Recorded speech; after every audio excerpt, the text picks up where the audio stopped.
Chicago's Wrigley Field was built in 1914 and has formed the stage for some great moments in baseball. A major part of baseball legend Babe Ruth pointing and predicting he'd hit one out, and he did it in the World Series against the Cubs in 1932. Ernie Banks, probably the most popular Cub in recent years, belted his 500th home run right here at Wrigley. Also right here, Pete Rose with a base hit to catch Ty Cobb for the most hits in Major League history, a record that Rose went on to eclipse. And through it all, only day games were played at Wrigley Field. But reacting to pressure in recent years, lights have finally come to Wrigley.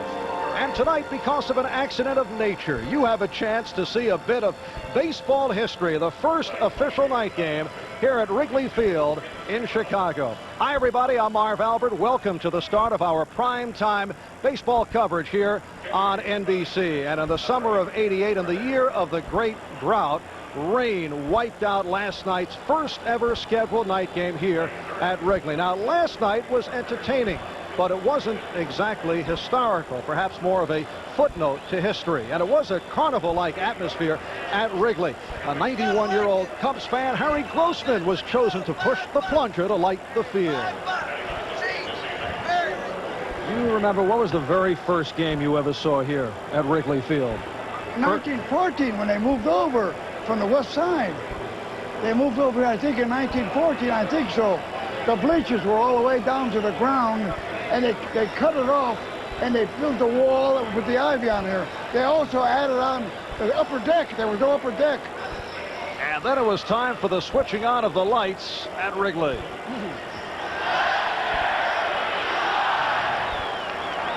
The lights went on. The Earth remained in orbit, but for some, life will never be the same. I'd say it's a beautiful day for a night game. Let's play three. I think it's great. We need it. Why not? Everybody else says that we're the last to get it. It's about time. However, some people who live near the ballpark claim that night games will bring noise and rowdiness and ruin the neighborhood. They don't need night baseball. They could have kept a tradition. The saddest day in the city of Chicago and in the United States is today. 8/8/88, according to the Chinese, is the luckiest day in the world, but not here. Bad luck came in the form of rain, with the Cubs leading the Phillies 3-1 in the fourth. So some of the players provided their own brand of entertainment, but the umpires finally called it, officially wiping it all away and giving you a chance tonight to see the first official night game here at Wrigley Field in Chicago. We should mention there is rain in the forecast once again for some time this evening. Perhaps the baseball gods try to tell us something. That's it for the pregame. Now let's go to Vin Scully and Joe Garagiola. Hi, everybody, and welcome to Wrigley Field and the big block party in town. And as far as the baseball gods are concerned, we actually have some blue skies. We have sunlight splashed on the rooftops along the lakefront, and so far, so good. And with all the talk about the lights, they're not doing much good right now, Vin. It's still pretty light. It's about as light as it would be anyway, so the lights will not take effect for at least another inning or so. But I guess the biggest problem here would be for the players to concentrate on the game and never mind the hype. Well, that's all it's been. It's been a big hype, and it's been a big event. In fact, one sportscaster I heard said, well, nobody really cares who wins the game. It's really to see the lights go on. And I thought, I wonder how Zimmer feels about that, and Davey Johnson. For Davey Johnson and the Mets, they've already taken advantage of the lights. They played late in Pittsburgh, got here about 1:30 in the morning, got to bed about 3 a.m., but instead of dragging out and coming to the ballpark, they had the luxury of sleeping in and getting ready for the first night game in Wrigley Field history. Might just add, that little dive and that slide that we saw the Cub players have did not set too well with manager Don Zimmer. He had a clubhouse meeting, and I don't think you'll see that again. Well, never mind the hype, never mind the preamble. It's time for the ball game, so pull up a chair and spend a little time with us.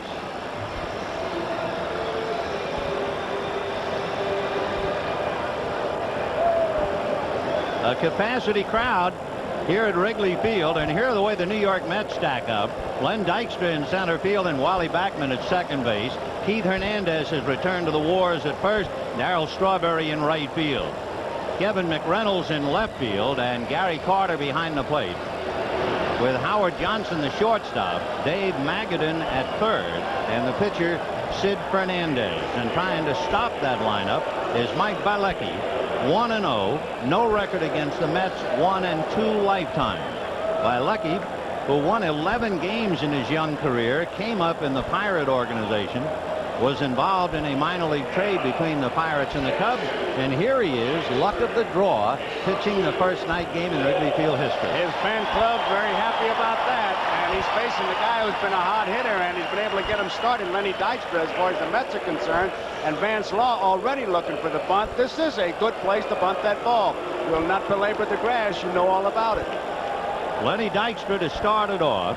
80-degree temperature here, a little after 7 o'clock local time, and a 5-per-hour wind, maybe a little zephyr coming out of right field, out of the east. And they took the first ball and took it out of the game, and I'm sure it'll be at Cooperstown, the first pitch of the official first night game at Wrigley Field. Lenny Dykstra with a .297 average. Lifts one to shallow right center, and coming straight in for it now is Mitch Webster. One away. The New York Mets begin the night 23 games above 500 and 6 games in front of the Pittsburgh Pirates. Here's the standings in the East. Montreal 6.5 back, and Montreal will go to New York for the weekend for a big 4-game series, including a Sunday doubleheader. The Pirates right now are at Montreal. Ball one to Howard Johnson. So Johnson playing shortstop tonight. He has really been struggling since the All-Star break. He has just 9 for 65. That's a 138 average and only 5 RBI. Right, 1-1.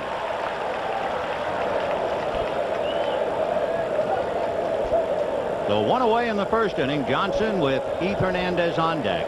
Just the start of the ball game. Vance Law on the edge of the grass at third.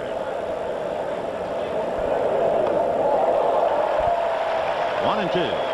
I tell you, this would be a great night for catchers to the extent, Vin, it'd be the easiest con job in the history of baseball, because as soon as the fellow swings and misses like you saw Johnson do, all you got to say behind the plate is, I didn't see that ball too well either.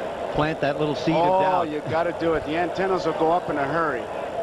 1-2 to Howard Johnson. 2-2. Young Mike Bielecki, 6'3", 200-pounder. He was just 29 the end of July. Born in Baltimore. 2 balls, 2 strikes. Off-speed breaking ball, and quite a pitch to freeze Howard Johnson. He took something off that curveball, and you can see that his catcher Berryhill, almost Zimmer's going back to, hey, don't be going to the outside or inside, just stay right behind the plate and throw strikes. You can see he's right in the middle of the plate. It's a breaking ball. Watch it go down, and there it is, right down the heart.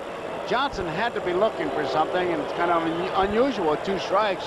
Try to just put that bat on the ball, but he was caught guessing. So with 2 down in the first inning, Keith Hernandez coming up. It is interesting to look at the Mets this year. With Hernandez in the lineup, they are 40-17. Without Hernandez, they're a break-even ball club. 27 wins, 27 losses. Here's a guy who you see him as you look at the graphic, who checks his knuckles on every pitch, checks his stance, and then we saw a picture of him in the paper. You want to see what life was as a blonde. Wearing a wig. Wearing a wig. 1-0. And that's in there for a strike. 1 ball, 1 strike. The Mets were struggling putting some runs on the board. They went 8 straight games where they scored 3 runs or less. Then they scored 5 in a game and 6 in a game, and then they came right back to be shut out yesterday, 1-0. 1-1. On the corner, 1-2. I tell you, just to go back to what I said earlier, you got to be throwing doubt in their mind, because they're taking a lot of pitches, and you got to say, you know, I'm not seeing it. Are you seeing it? And that kind of thing, because Johnson and Hernandez just do not look sure yet. On the hands, fouled away and kicks up into the stands. And of course, souvenirs will really be at a premium tonight. 1-2 the count to Keith Hernandez. Keith has only played in 57 games. So the Mets have done remarkably well without him. They're 6 in front of the pack. 1-2. Fouled away. Berryhill wanted that ball a little bit lower than where it was. He's got him 1 ball and 2 strikes. Wanted to get that ball out of the strike zone. You can see him motion it, but by luck he got it up a little bit. On deck waiting his turn, Darryl Strawberry.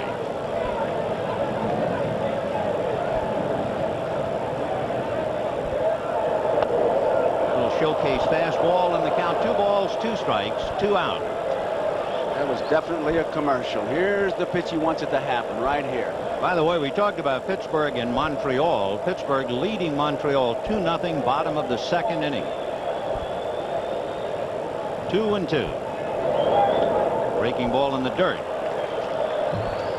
It was not like the curveball he threw to Johnson, and he almost choked that one. You could see how he squeezed it when he released it, and it's just a 55-footer. So a full count to Keith Hernandez. 2 down in the 1st inning. Just the start. Breaking ball hit to the right of Ryne Sandberg, who gets him. So the Mets go quietly in the 1st inning. No runs, no hits, no errors, nobody left. And at the end of half an inning, the Mets nothing and the Cubs coming up. On a summer's evening in 1924 in Lynn, Massachusetts, perhaps the most significant game in the long history of baseball was played. It wasn't the pitching that was so extraordinary, nor the hitting, and the fielding, well, it was less than exemplary. No, what made this game truly historic was the time of day. Nightfall. For it was on this night that this small group of GE engineers ushered in the era of night baseball. Baseball under the lights. And while the names of Hugo Fee and Tommy Perkins and Hank Innes will never be recorded in the Hall of Fame, it was this earnest band of GE pioneers that made possible for us all the many brilliant nights to come.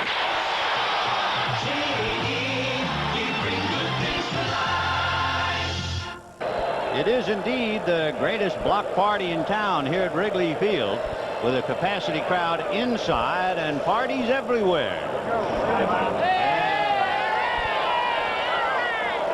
Now that's where they are, on the rooftops behind right field.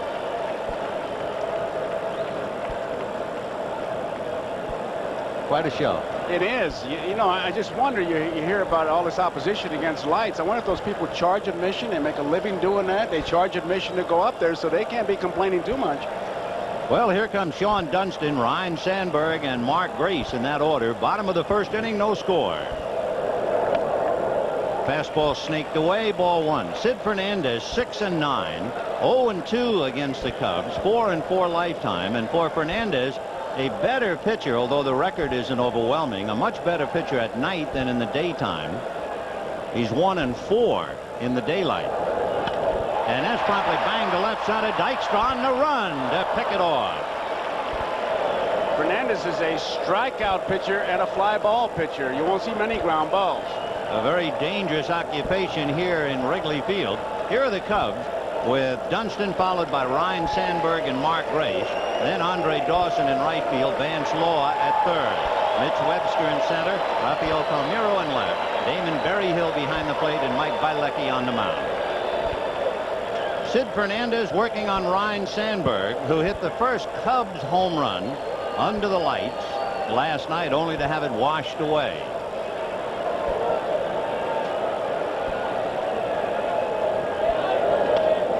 Breaking ball missed, ball 1. And with his home run last night, Ben, I think the curtain call is here to stay, because they actually asked Sandberg to come out of the dugout, the umpires did, so they could continue the game. 1 ball and no strikes, the count to Ryne. Ball 2. Sandberg has really been struggling since the All-Star break. Only 3 extra base hits, hitting only .213. And for that matter, Sandberg is also playing poorly, or hitting poorly, at night, hitting only .228. 2-0. Now, when you see a hitter swing at that moving fastball, you can understand why Sid Fernandez strikes out a lot of people. He has struck out 12 twice this year. The fact that he's a strikeout pitcher and a fly ball pitcher is the reason that Davy Johnson has Magadan and Howard Johnson on that side of the infield. Howard Johnson playing short. 2-1 to Ryan Sandberg. And that's lifted into right center. Strawberry is calling all the way. If there's a possibility of hiding someone, it would be the way he's playing them. And Hojo, 18 games at shortstop, has only made 2 errors and 66 chances. Magan in 21 games at third, 1 error and 55, so that's not too bad. Not bad at all, and an indication of the type of game Sid Fernandez pitches. The first 2 outs are fly balls. Mark Grace, the youngster just up from the minor leagues, and maybe that's one reason why he has been hitting so well at night. He's hitting .365 at night games and in the 270s in the daylight. And when he talks about seeing the ball better, it could be because he's so accustomed to playing night ball in the minor league. Definitely. The minor league player, when he comes to the major leagues, has to really learn how to use sunglasses. He very rarely plays a day game. 0-1. Breaking ball ran away. Of course, the first night game in professional ball, May 2nd, 1930, that was Des Moines against Wichita in Des Moines. 1 ball and 1 strike to count. To the left of short and through, base hit. So Mark Grace, who hits left-handers very, very well, as a 2-out single to center. And Andre Dawson coming up. He just tried to stroke that ball right back up the middle. He doesn't take a very hard swing. There it is. Fernandez can't get it. It's by Howard Johnson, and base hit for young Grace. He has hit in 10 straight now. He's hitting over .290 against left-handers. So he hangs in there very, very well. And now Andre Dawson trying to pick him up. Dawson is also having a big year at night. He's hitting .338. Andre still has pretty good running speed. He has 12 infield hits.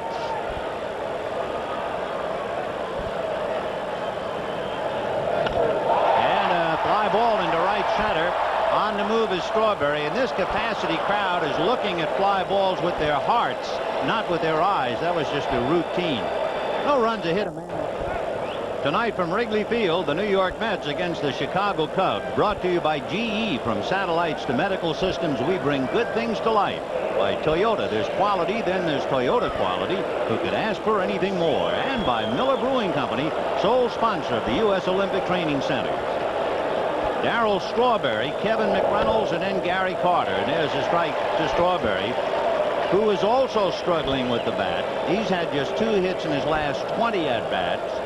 Took a game off to rest a little bit. Fouled off. It's an interesting quote that he had about that, too, Vin. He said, I'm tired. My upper body, my swing is tired. The heat the last couple of weeks has just worn me down. Well, he's only missed 4 games, so he's been giving it his best shot. 0-2 to Darryl Strawberry. And down he goes. Strikeout number 2 for Mike Bilecki. He chased the ball out of the strike zone, and Bilecki is just moving the ball around, and you do have to wonder, are they picking that ball up? You know, the Mets were talking to themselves about being shut out last night by Jeff Reed, who did not have overpowering shutout kind of stuff. I thought Wally Backman's statement, he said, when I read he said he was throwing 89, he said I had to attack that. He was throwing 82 if the wind was to his back. Well, whatever he did, he put the blocks to the Mets for the moment. And the batter now is Kevin McReynolds. Slider for a strike. 0-1. McReynolds has hit in 12 of his last 14. 8th in the league in RBI. Breaking ball in the dirt. 1 ball, 1 strike. When you look at McReynolds, he never changes expressions. In fact, Ralph Kiner, one of the broadcasters, said he doesn't have an attitude problem because he doesn't have one. And the New York papers call him the Mount Rushmore of the left fielders. 1 ball, 1 strike. Hard slider in the count 1-2. McReynolds with a good throwing arm. He has 11 assists this year. And Kevin has made a move. Earlier in the year, he wasn't driving in people. But with 64 RBIs, 8th in the league, not bad. He's had 20 RBIs in the last 25 games. 1-2. Fouled away. I think he's one of those players, Vin, you just wind up, set him out on the field opening day, and he gives you a good year. Well, you know, talking about a good year, the Mets are a remarkable team. They lead in so many categories, and particularly in pitching. That is truly their strong suit, and it has carried them to where they are because, as we call up various players, you see that they have not been hitting well at all. 1-2. Hit foul down the right field line, out of play. And anytime you see good pitching, you're going to see good defense as far as numbers. They're not going to give anything away, much like the Detroit club. And unlike the Detroit club, the Mets hit home runs. One of the important things, a home run catches the eye, but it is like money saved and money spent. What you hit is one thing, but how many do you give up? Breaking ball is hit by the barehanded try of Bielecki and on out into center field. And with that in mind, it's interesting to point out the Mets not only lead the league in home runs with 99, they've only allowed 55. Here's that expression now. He's got 2 strikes. Well, he did change expressions. Those eyes widened out, as they say, like spaghetti plates. So Kevin McReynolds takes that breaking ball, hit it right by the bare hand of Mike Bielecki. And the batter now will be Gary Carter. Carter, of course, is carrying that extra load on his back with 299 home runs. Though he's gone 80 some odd days and over 220 at bats, still looking for number 300. Slider, strike, 0-1.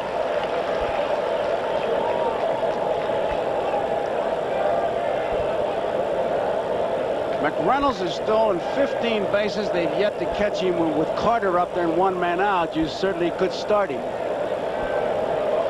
McReynolds held on by Mark Grace. And he'll draw a throw. No score, in case you might have just joined us. At the end of 2 innings, the Pirates 2, Montreal 1. Well, waiting for that home run, Ben, has to affect you. Carter. And, of course, all of us have to go by and say, how do you feel? And then he gets that treatment day after day after day. 0-1. And whoop, McReynolds started to go and then held up. Now a throw. Back in there. He'd have been picked off if Bielecki would have seen him, because he wanted to go. There was a play, and it was like a busted play because McReynolds took 2 quick steps. Bielecki didn't see him. Right there. There he goes. Now the catcher's got the ball, and he's back easily. And it would appear to be a slow track out there. Last night was very dusty. Of course, the field was covered. Neither ball club took batting or infield practice. There is a threat of rain. 0-2 the count to Gary Carter.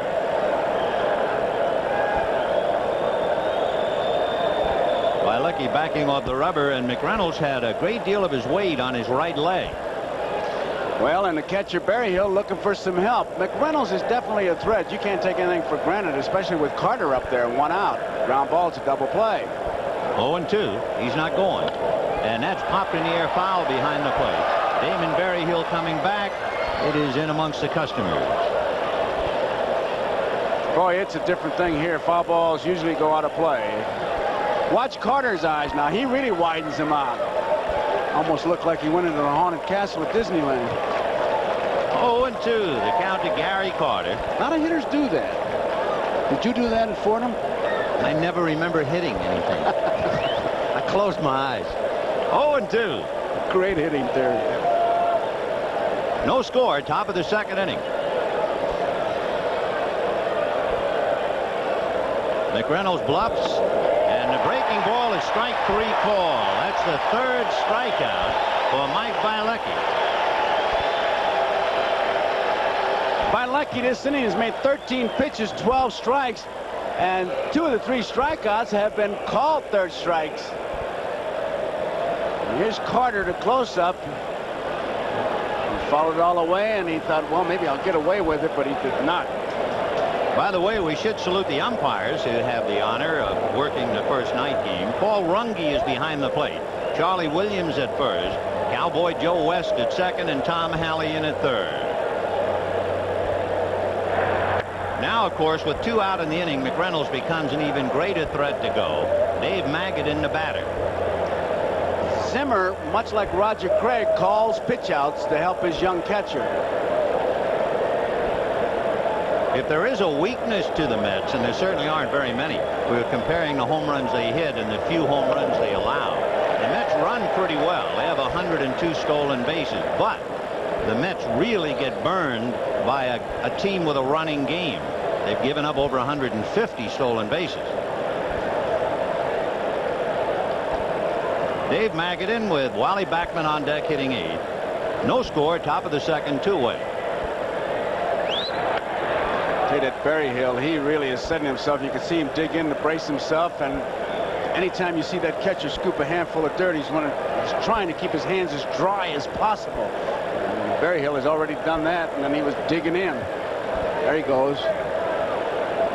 No balls, 1 strike. 1-1. The Cubs have played the Mets pretty tough. The Cubs have won 6 of the 11, and Zimmer's crew has won 3 of the 4 played here. Vin, if I was catching right now, I think I'd look over and say, Zim, let me pitch out just one time. He's got pretty good control, and this is the pitch I'd pick. All right, and McReynolds inching off, so the guessing game continues whether Davy Johnson will turn him loose. Well, I would say they're not going to pitch out. You wouldn't have the pitcher throw to first, would you? I would have hollered to him saying, give me a ball in a hurry and let him run. I'll get him for you if you give me a good pitch out. And that changes everything. 1-1 to count.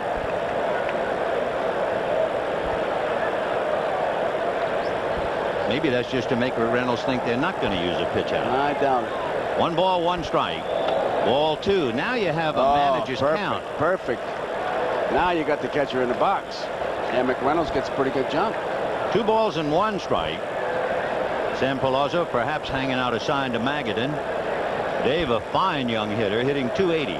1 home run, 27 runs batted in.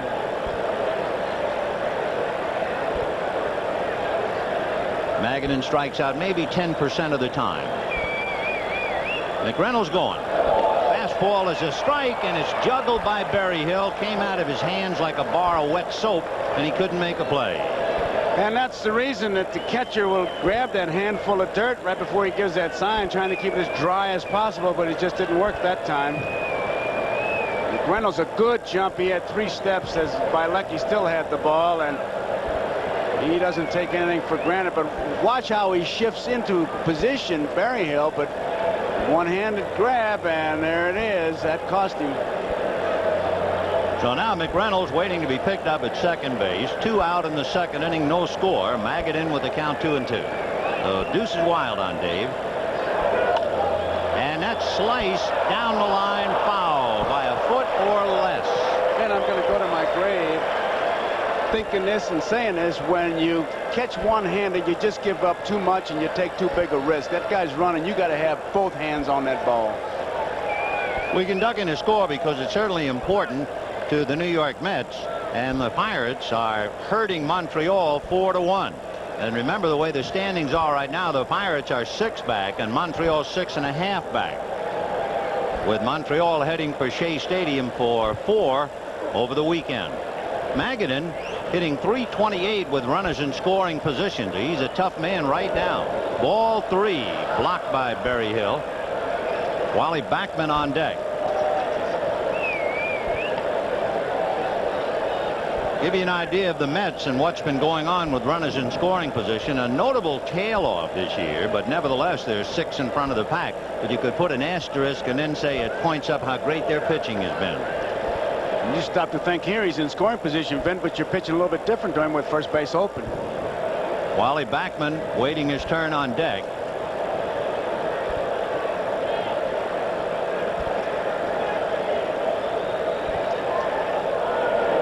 And the fastball is grounded to Mark Grace, and Bilecki is out of the inning.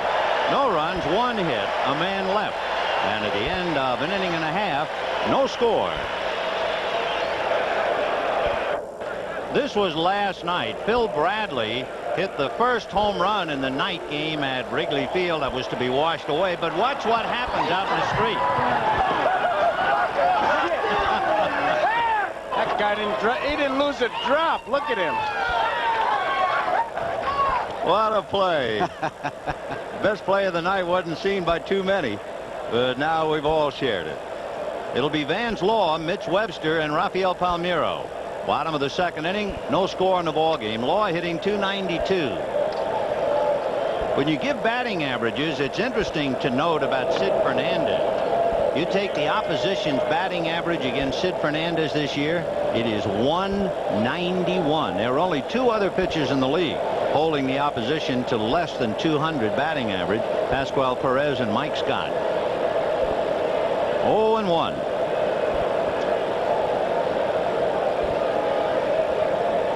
Fernandez with just 1 complete game. Strike. 0-2. When players talk about batting against Fernandez, you hear the expression, he's sneaky, that ball's past you before you know it. It's his delivery. It looks like he's just going to lob it up there at the last minute. He gives it that zip, and it's by you. 2 years ago, he had his career high of strikeouts. He struck out 14 against the Giants. 1-2 the count. With 12 strikeouts twice this year, he's the only pitcher to do that in the National League. There have been 5 pitchers to strike out as many as 12 in a game, but they've done it once each. He's done it twice, to Pittsburgh and Houston. A breaking ball on the count, 2-2.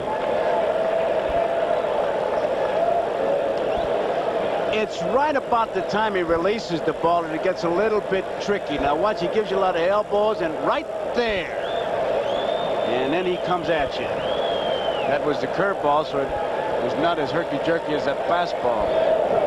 And another breaking ball is hit slowly to third. Magadan, with plenty of time, takes care of Vance Law. He let up on that curveball, and Law swung at it just the way he threw it, nice and soft.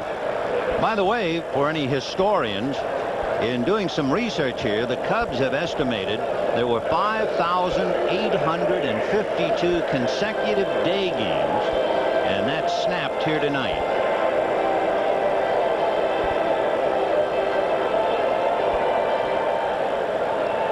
They really came up with the statistics for this game, didn't they? Oh, wow, and how.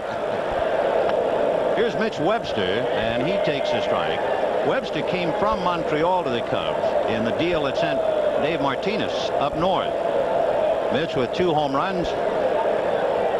Pretty good defensive outfielder, although questionable in a big ballpark whether he can play center field as well as Martinez. In fact, Montreal didn't think he could. I think they look for him for a little more offense, and they give up that bit of defense. The Cubs, in talking about offense, earlier this year they won 9 straight home games without hitting a home run, and recently 12 straight at home without hitting a home run. The Cubs have really tailed off. They've only won 8 games since the All-Star break, hitting 9 home runs in 25 games. So Zimmer has lost any punch at all, and it has really hurt him. Joe Altobelli sitting behind him. 1 ball and 2 strikes to count to Mitch Webster. Rafael Palmeiro on deck.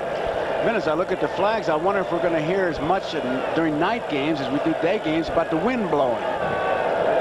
Fastball low, 2-2. You take a look at those flags, and I'm sure when you played here, that's the first thing you looked at when you arrived. When you got out of bed, you looked out the window, and according to where you lived, you knew how the wind was blowing. 2 balls and 2 strikes to count to Mitch Webster. And he lifts one, but he didn't get enough of it. Both Strawberry and Dykstra are there, and Strawberry. 2 down in the second inning, and Rafael Palmeiro coming up. Yeah, the old expression is really applicable here, isn't it? Full house at Wrigley Field. Those light towers, General Electric towers, there are 546 floodlights. Each tower 33 feet high.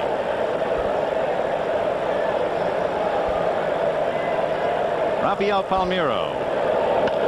Chopper to the right side. Wally Backman is there. And that'll be that. The Cubs go 1-2-3. And at the end of 2, no score.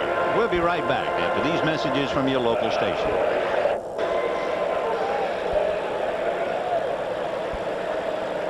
Third inning, no score in the ball game. Wally Backman followed by Sid Fernandez and then Lenny Dykstra. Backman a switch hitter and doing pretty well from either side of the plate. Backman doesn't play very much batting right-handed.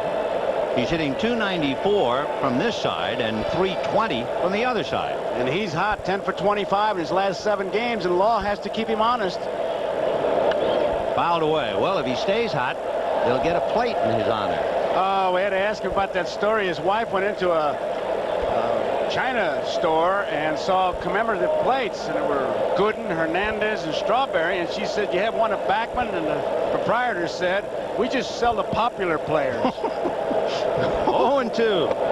1-2 the count to Wally Backman, a very popular player. Yes, and then Wally went back and he introduced himself to the fella, and I don't know how it came out yet, but I think the guy's ordering some Backman plates. He ought to. He's hitting .350 for better than a month now. And got him. I tell you, they must not be seeing that ball because the call third strike's been. There's another one. 3 up. 4 strikeouts for Bielecki. And 3 of them called. Now, it looks like he's watching it and seeing it well. Right down the middle, he just took it. So with 1 away, a good hitting pitcher, Sid Fernandez, coming up. Sid might not rank up with Tim Leary, who's hitting just under 300. But at .237 and 6 RBIs, he's no slouch. Ground ball to the hole, and base hit to right field. Well, hitting .237, he's batting higher than Howard Johnson, .225, and Elster, .217. You think he might remind them of that fact, too? He'll want to hit with the extra man if he keeps that up. Now, the way Sid Fernandez swings, he looks like a hitter. The way he runs, that is normal speed, is not slowed up. He's not going to break any track records. So Sid Fernandez standing at first with 1 out in the 3rd inning. 2 hits against the starting pitcher Mike Bielecki, but the Mets nothing to show for it. Meanwhile, Sid Fernandez has allowed just 1 hit. I imagine Grace will just stay behind him, and he's asking permission. He wants to play behind him, and I think he would. Why give up the hole with Fernandez over there? Because he can get a running start and you can still get him. Lenny Dykstra applied to center in the 1st inning. 1-0. Bielecki has struck out 4. No score, top of the 3rd.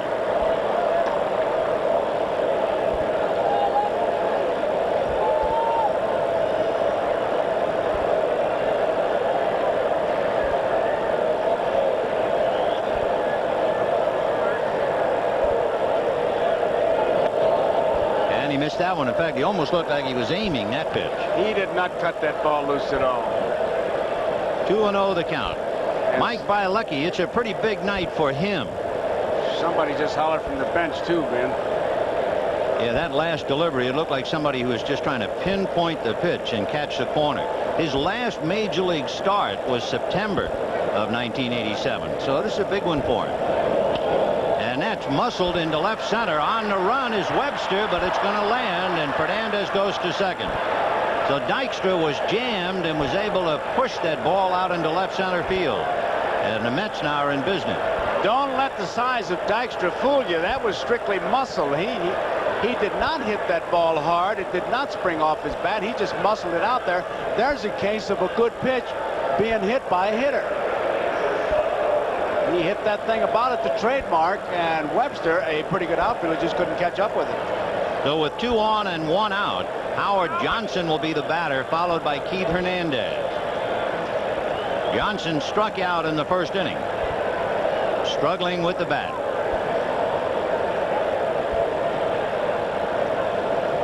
One reason the Mets have had a lot of trouble scoring is the fact that Howard Johnson has not been productive with men in scoring position. And he hits a fly ball to center. Mitch Webster's there, so the runners have to hold. Then he kind of broke back on that ball. Now, when you look at the lights, the shadows out there is what they talk about, but that isn't what the players are worried about. The players are worried about seeing the ball off the bat. That's what they're concerned about. And people will say, well, there's some dark shadows out there. So with 2 down, the batter is Keith Hernandez, and there's where Webster started back and almost fell. And that's what tells you about the lights. How soon do you pick up that ball? It's not those 2 little shadow areas that you see along right and left field. And how often do you can see, look at the shadow on him. You can see there's not enough light out there. That tells you more than anything that we've seen so far tonight, right there. You know, they measure the light intensity 3 feet above the ground on the infield because they figure that's where all the action is anyway. And apparently the players say it's perfect in that area. Here's Keith Hernandez in the dirt. Nice save by Damon Berryhill. But you got to have that ball hit 3 feet off the ground. That's right. If it's not, how's your Medicare? 1 ball and no strikes to count. See, that's what catching is all right, because they always light home plate better than any place. And so you're going to see the ball. Catching it is another thing, but he blocked it nicely. So Sid Fernandez at second, Len Dykstra at first. We have 2 down here in the third, no score. There are 2 outs, and Fernandez will be off with the crack of the bat, but the outfielders better charge that ball, because that ball is going to be slowed down by the grass, and they got a chance to get Fernandez at the plate. 1-0 the count. Fouled away. You know, the Cubs and the Mets met in another memorable night game. July the 13th, 1977. It was at Shea Stadium in New York. And the Cubs were leading the Mets 2-1 in the 6th inning. And suddenly the lights went out. Not only in Shea Stadium, not only in Queens, but throughout New York. And it was a blackout that lasted 25 hours. And folks back in New York will never forget that night. Boy, I remember it. I know exactly where I was. 1-1. Ground ball, but Grace is there. And that will be that. No runs, 2 hits, and 2 left. And at the end of 2.5 innings, the Mets nothing and the Cubs nothing. The first night game in history of Wrigley Field, Chicago. And what a festive occasion it is indeed. It is a very humid night, but so far so good as we go to the bottom of the 3rd inning. The Goodyear Blimp Enterprise from Pompano Beach, Florida, with the bird's eye view of Wrigley Field. Captain Drew Marshall from DeLand. The blimp first appeared over Wrigley Field 50 years ago. Magnificent shot. Postcard. Down on the ground, Damon Berryhill will check in against Sid Fernandez. Then it'll be Mike Bilecki and Sean Dunston.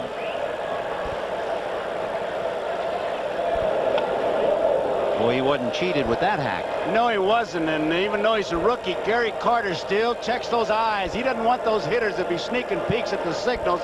As he gives the sign, he'll look right into their eyes. And he's just about taken over. You talk about squatters' right behind the plate. Jody Davis doesn't play much at all now. Little foul. In fact, Berryhill has caught 20 of the last 26 games.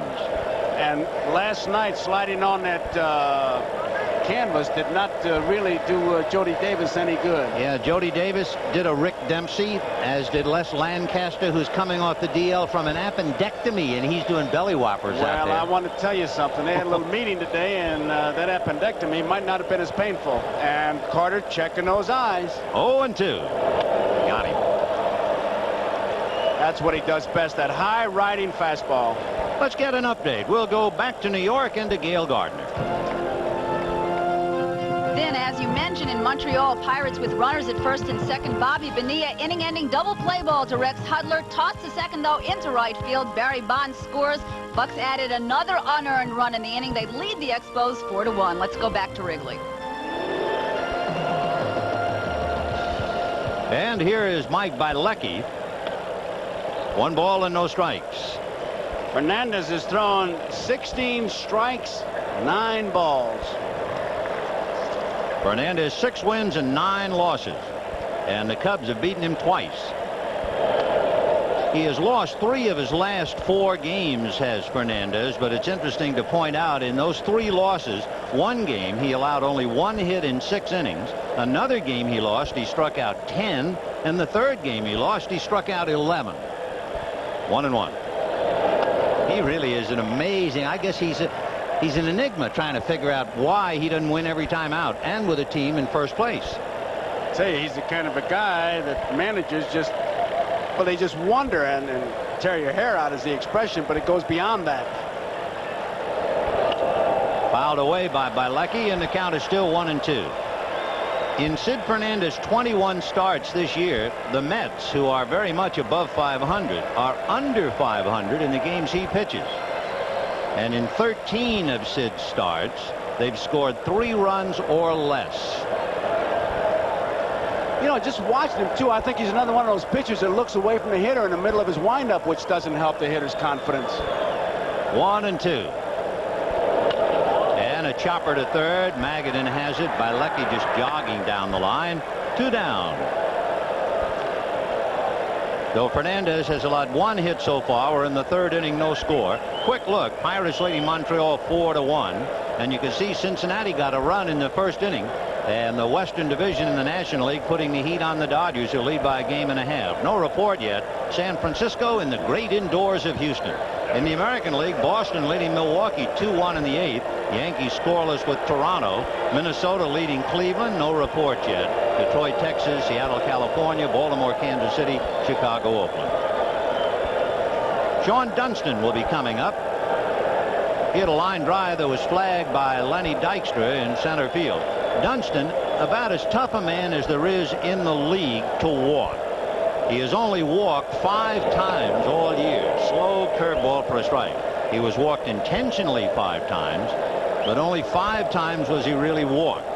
The toughest 3 to get the ball by: Bo Diaz, Sean Dunston, and Andres Thomas. He used to call them Bible hitters. Remember, thou shalt not pass. That's right. 0-1. Joe Brown, when he was over at Pittsburgh, had Manny Sanguillen the same way, and he said whenever Sanguillen walked, he thought paralysis set in. 1 ball and 1 strike. The count is Sean Dunston. It's pretty tough, isn't it, to have a leadoff man who refuses to walk? Very difficult. Why you got him up there. Obviously, he is a contact hitter, supposedly, but you need that base runner, and base on balls is the way they usually do it. He's stolen 15 out of 22 if he does get bored. He reached for a bad ball, and he's done. When you start going across the plate after pitches, there's another reason why he doesn't walk. Right now, here's a look back at a very special Olympic moment. We've got 3 innings in, no score. The Mets and Cubs, and in the 4th, it'll be Darryl Strawberry, followed by Kevin McReynolds, and then Gary Carter. Darryl, 3 home runs in his last 9 games. We were talking before about Dunston not walking, but Strawberry's another story completely. He's 3rd in the league. He's been walked intentionally 16 times, so they try to pitch around him a good deal.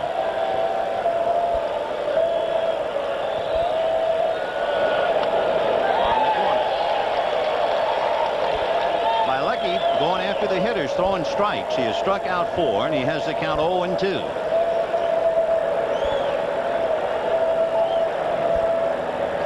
He got Strawberry the last time on a bad curveball.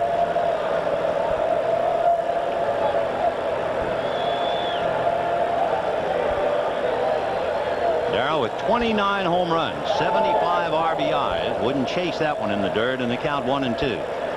He pays a price. All power hitters do. He has struck out 81 times. And when he hits those home runs, everybody talks about it. That one he hit in Montreal. Mazzilli says, I wouldn't miss a time at bat. He may hit one 600 feet. And with everything else, he's also stolen 21 bases. 1-2.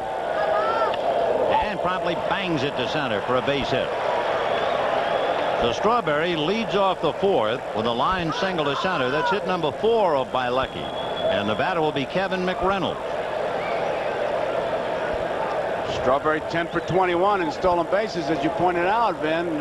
He's a threat anytime he gets on. And McReynolds strikes out about 10% of the time. So you have an ideal combination if you just want to put a play on.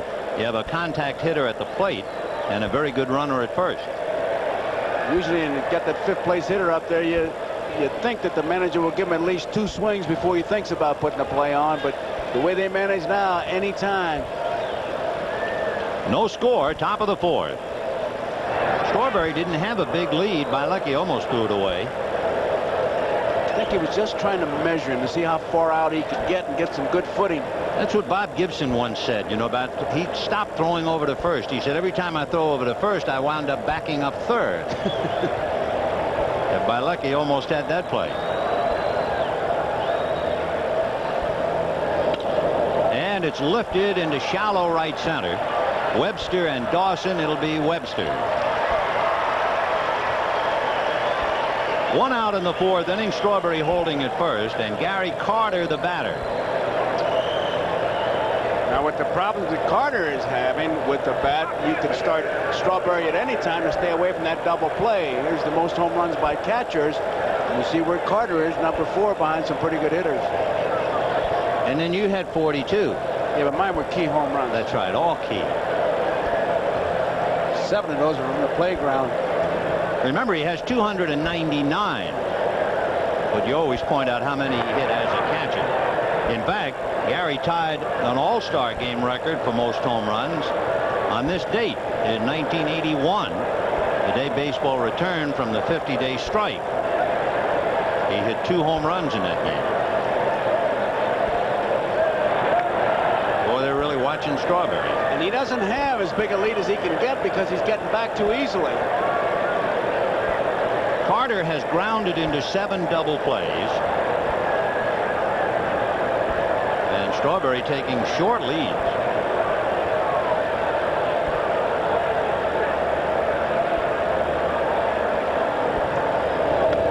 Ball 1. You know, there are a number of ways to measure leads. I mean, there's a one-way lead where you get way out there, you draw a throw, you break back at first base on the first move. One of the best ways for the young player, I remember Ken Boyer with the Cardinals saying he always got a body length and an arm away so that if he fell down, his fingertips would just touch the base. A body length and an arm away. He's increased it just a little bit now. And there he goes. So he took just maybe 2 feet more, and he has stolen it. And it was a tough pitch for Berryhill to throw. It was a slow curveball. He picked the right pitch. And once again, though, I think that one-handed grab cost him because it was a close play there. Strawberry, it's a straight steal. He's not even looking back to see where that ball is, if it's going to be hit. And that ball was there in plenty of time. Now watch what happens here. One hand. Now he's got to take the step. He gets good stuff on it. Now that ball was high, but it was there before the runner. If it's down, that's what happens when you make the one-handed grab. You have to make the perfect throw. Well, we'll see just how important that stolen base is now with 1 out and Carter at the plate. No score in the 4th inning. 1 ball and 1 strike to Gary. And that's hit in the air to left field. Palmeiro going back to the ivy to one-hand it. And Strawberry returns to second base. Interesting that Palmeiro knew how far back he could go. There's an indentation in both right and left field, and most outfielders will stand right by the indentation knowing they can't go back quite as far on the left side as they can on the right side. He had no hesitation when he broke back because he was placed just perfectly. He'll stand there, line himself up with that indent, and then know he can go back a little bit more on the right side. So with 2 down in the 4th inning, Carter unable to pick up Strawberry. And the batter is Dave Magadan, who grounded out to Mark Grace in the 2nd inning.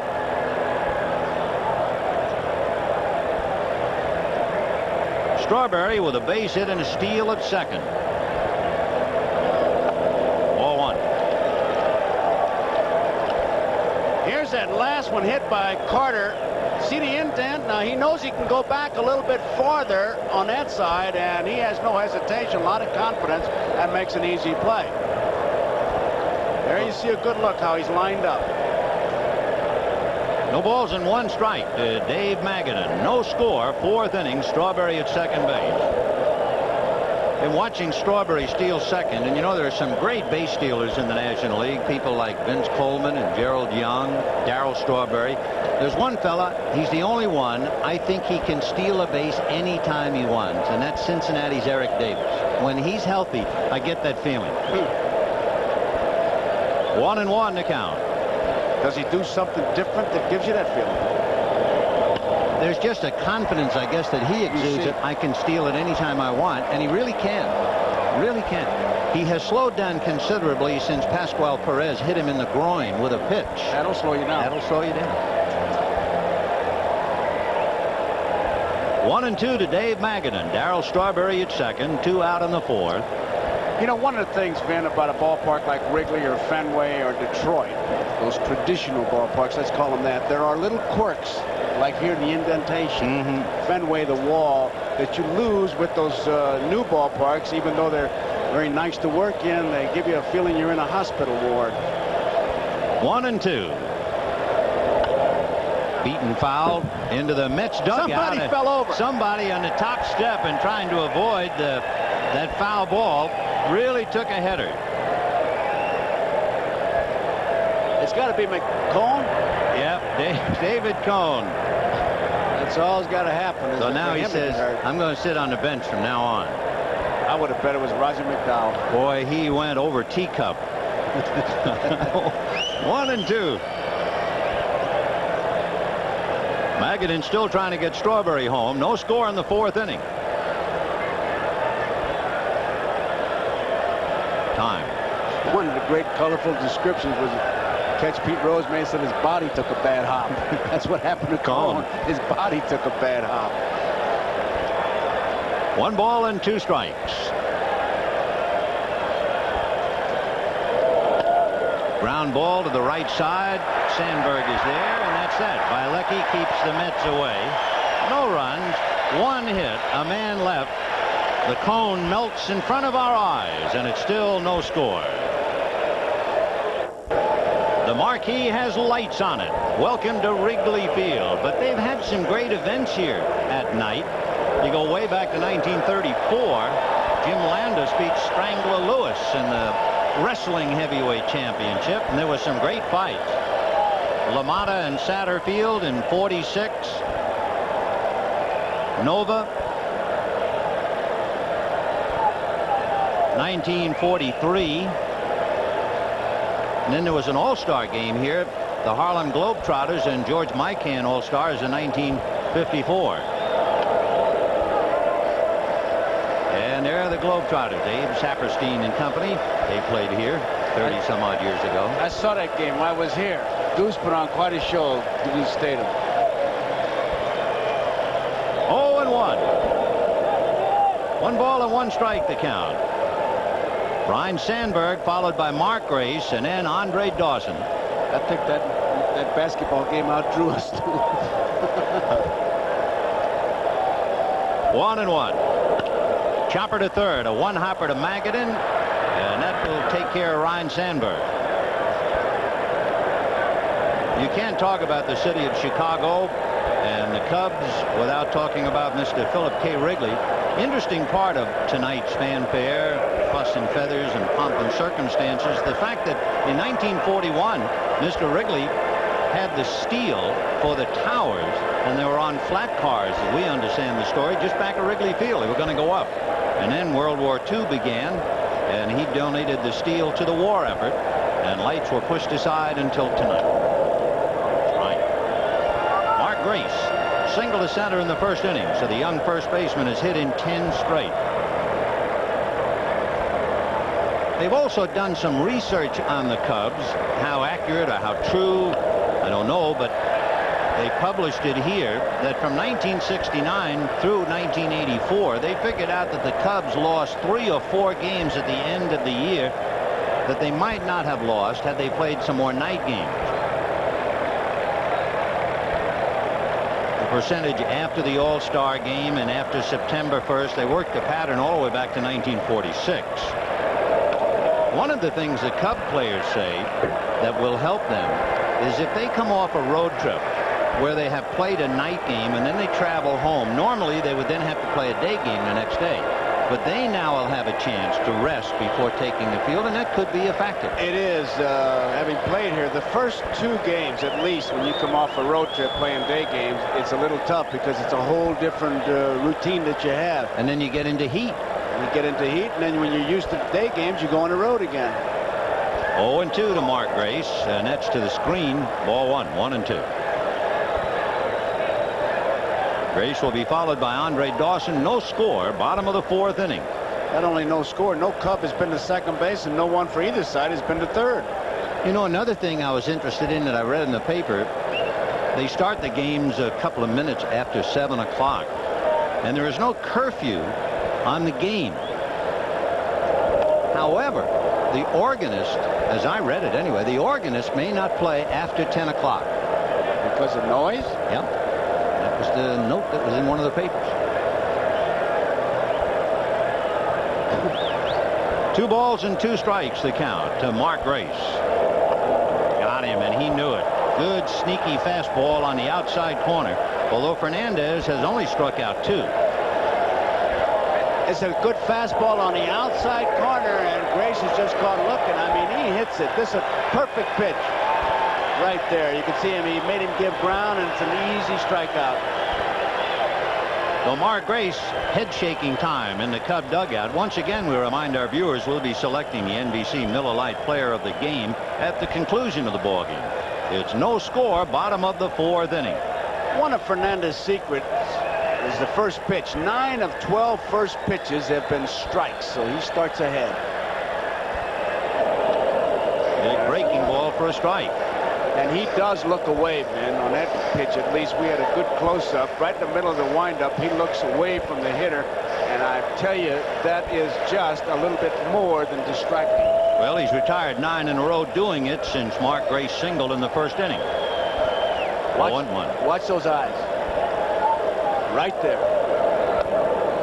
That's the equivalent, I guess, the East Coast equivalent of Fernando Valenzuela looking up into the bill of his cap. And the batter wants to say, keep looking at me. Don't look away. Look at me. Well, he picks him up right away.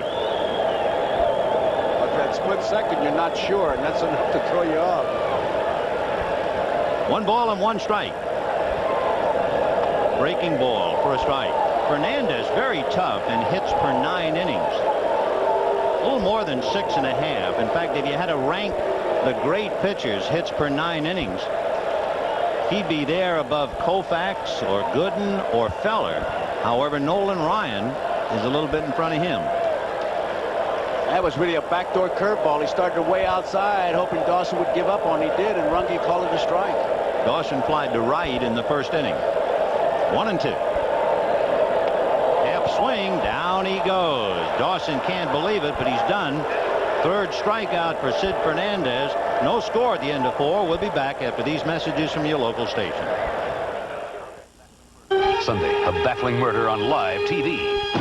Can Raymond Burr prove the man who fired the gun wasn't the killer? Perry Mason's case of a shooting star. Tonight's game is being sponsored in part by the following participating advertiser, Old Style.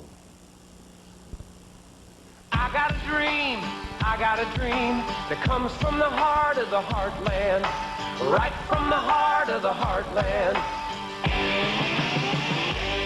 In the heartland, people know what it means to reach for a dream. That's where Old Style is brewed. Brewed with a dream.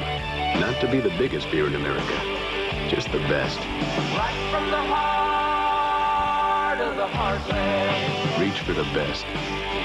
Old Style beer. Wally Backman followed by Sid Fernandez and then Len Dykstra. Backman was caught looking in the 3rd inning. He became Bielecki's 4th strikeout. Backman 0 for 1.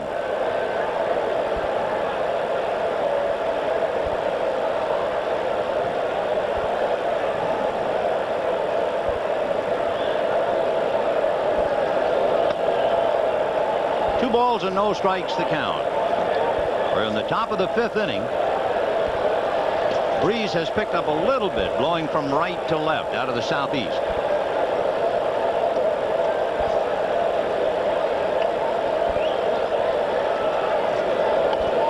And that's in there. 2-1. They really play Backman as if he were a right-handed batter. Law is short at 3rd base, but center fielder Webster's in left center field, giving them all the right field line. Look at that defense. He's got the whole right field line. Now he's behind 3-1. Up to now, Bielecki has not walked anybody. You know, you can't say that one pitch makes the game, but right here, a crucial pitch. Would you make him take? With Backman and the pitcher hitting? I would. I would, yeah. Oh, I'd have him take it 3-1. Make him go to 3-2. Take him deep as you can in the count. Well, we'll see what Davey decides. Swing, line drive, down the line, base hit. Over to get it, the left-hand throwing Palmeiro. That makes it a little tougher. However, he makes a good throw. I think that's the biggest change in baseball is the liberty that batters have now as opposed to the way it used to be. 3-1, 2-0 means nothing. Hit, slash. And the other thing seems to me is to watch a leadoff man open up a ball game and hit the first pitch. Yeah, well, if you're Ricky Henderson, you can understand that. But the guy's trying for a base on balls, I agree. Sid Fernandez has sacrificed 4 times this year. Now, he's a good hitter. He singled to right in the 3rd inning. We'll see if they put the bunt on to try and move Backman around. No score. If he doesn't put the bunt on, I'm walking out. I'll tell you that right now. He's got a bunt. Backman a very short lead. And he's showing bunt. In the air. Caught by Berryhill. Now, had Berryhill let that ball drop, the worst he would have had was to have Fernandez the base runner. He would have had a double play because Fernandez turned into a spectator. He stood at home plate. The only thing he had to protect was against the spin, and it would have maybe spun foul. But I tell you, he was right there. I know, I immediately said drop. Look how much time he's got. Now, if he lets it drop right there, look at Fernandez. He's standing right there. What about Vance Law, though? He should have said, hey, let it drop. Well, I don't know. He could have, yes. Yeah. He could have. But, you know, you think of those things when you got a slow runner coming up there. So Fernandez got away cheaply enough. In other words, he made out. It could easily have been either he bunts into a double play or he's the runner with 1 out. And now you got a hit and run combo up there with Backman at first and Dykstra in the batter's box. Backman has stolen 5. Dykstra has flied to center and singled to center. And Lenny strikes out less than 10% and drives it to right. Dawson going back on the track at the ivy. Gone. Home run Dykstra. His 4th of the year, and the Mets lead 2-0. I tell you, he almost had to be thinking he's going to try to get ahead of me, thinking maybe it's hit and run play like we were talking up here, and I'm not going to let him, and he jumped on that fastball, and he really drilled it. You know what they did here, and the crowd applauded? When the ball was caught by a spectator, the spectator, instead of treasuring the first home run in Wrigley Field history at night, threw it back on the field. But watch this. He's going home run all the way. Get him back on that back foot. Comes forward, and look at that follow through, and he knew it the minute he touched it off. So Lenny Dykstra puts the Mets out in front 2-0. And the batter is Howard Johnson. Dykstra's been hot last 50 games, hitting over 311. He has really made a bench warmer out of Mookie Wilson. For the Mets, it's also the 100th home run they've hit this year. Look at him, look at the pad where he hit it. He wants to check it. 1 ball, no strike, banged into right field for Johnson. So Bilecki, who pitched very well for 4 innings, might be running out of gas here. A base hit by Backman, home run by Dykstra, single by Johnson, and Zimmer has dispatched word to get somebody up down in the bullpen. Apparently the reputation is he goes in a hurry because he wants him up. We'll see if 2 fingers up means 2 pitchers to get up. The first man up is Frank DePino, the left-hander, number 33. Might indicate a split.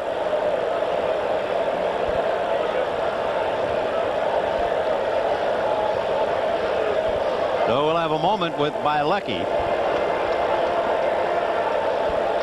2-0. And we can use the time and duck in a couple of scores for you. Pittsburgh leading Montreal 5-1 in the 6th. Philadelphia leading the Cardinals 3-0 in the 5th. San Diego over Atlanta 5-0 in the 8th. The Reds leading the Dodgers 2-0 in the 5th. And the Giants in Houston scoreless in the bottom of the 2nd. In the American League, Toronto and New York 1-1 in the 5th inning. Milwaukee turned one around and beat Boston 3-2. Detroit leading Texas 1-0 in the 2nd inning. Minnesota topped Cleveland 3-0 in the 3rd. Baltimore 1-0 over Kansas City in the 2nd. Upcoming Chicago, Oakland, Seattle, and California. For Detroit, knowing that Boston lost and the Yankees are tied, the Tigers leading both the Yankees and Boston by 3.5 games going into tonight's action. Oakland leads Minnesota by 7. The Mets lead Pittsburgh by 6. Montreal 6.5. And the Dodgers lead Houston by 1.5 games. And San Francisco by 3.5. And here's Keith Hernandez trying to keep it going. I tell you, talk about a guy handling a bat. You're talking about Mr. Hernandez. In fact, Whitey Herzog says Hernandez might be the best hit and run man he ever managed. Well, we'll see now. He has grounded out twice to the right side to Sandberg and Grace. Howard Johnson, standing at first, is a very, very good base stealer. In the dirt, smothered by Berryhill. 1 ball and no strikes. Bialecki has made 69 pitches now.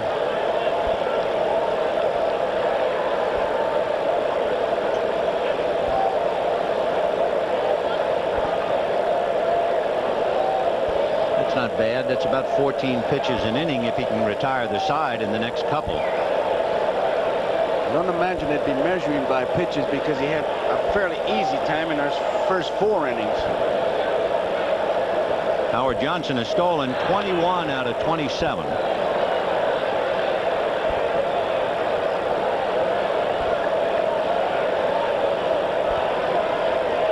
Bialecki is down 2-0 on the wings of a 2-run home run by Len Dykstra.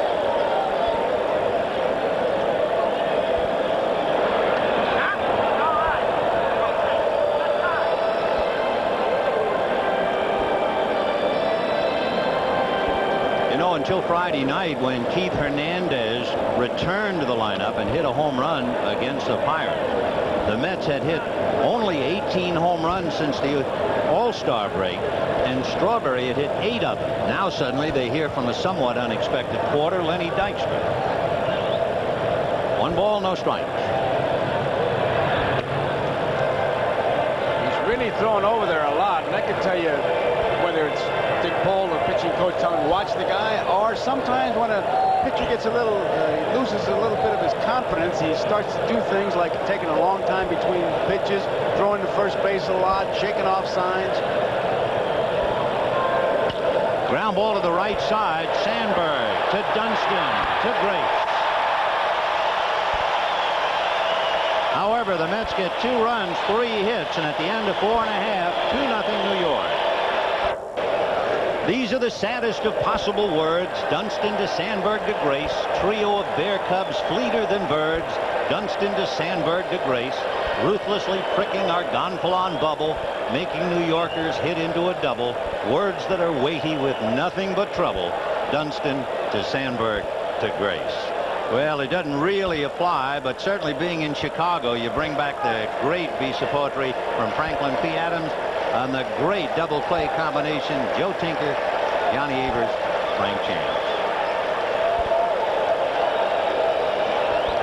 2-0 in favor of the Mets. And that's looped into right field by Vance Law for a base hit.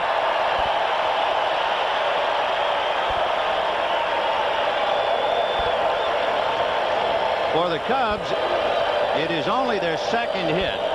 10 in a row had been retired. Now they get a leadoff man aboard, and Mitch Webster coming up.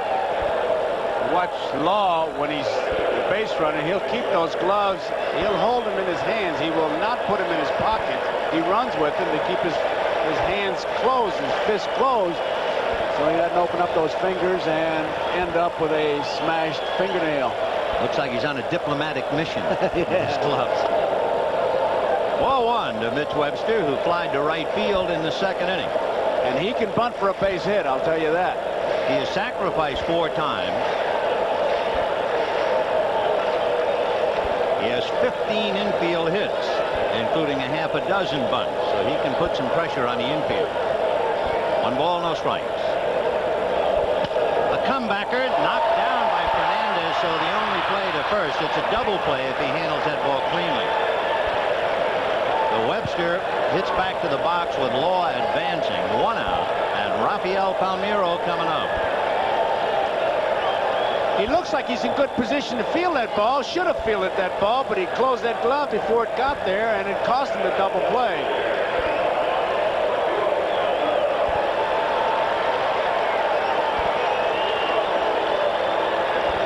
So 1 away. We'll see just how expensive that is. Had the Cubs cashed in Fernandez bunt and gotten a double play, the home run would not have hurt them as much. Now we'll see if the fact that Fernandez couldn't handle a comebacker takes them out of the double play, and if the Cubs can cash it in. The outfielder's not playing that deep for Palmeiro, and we could have a play at the plate on the base hit. You see Dykstra very shallow in center field, and you know that McReynolds has a very accurate arm. Strawberry is strong arm. Palmeiro's only hitting .250 with runners in scoring position, and he is so much the better hitter than that. And the count 0-2. Well, as he got him set up for that fastball in the outside corner now, man, like he's been able to hit. A lot of pressure on him. 0-2. Damon Berryhill on deck. Vance Law at second base. We're in the 5th inning, and it's 2-0 New York. It is 2 outs away from being an official game. 1-2. He went for it. Interesting that the Cubs have gone to lights. The only Cubs who have played better in day ball are Law, Dunston, and Sandberg. Everybody else has hit much better at night. 1-2. And he goes to left field, and going back is McReynolds, falls down, and the ball goes behind him. In comes Law. Palmeiro on his way to third. He is in there.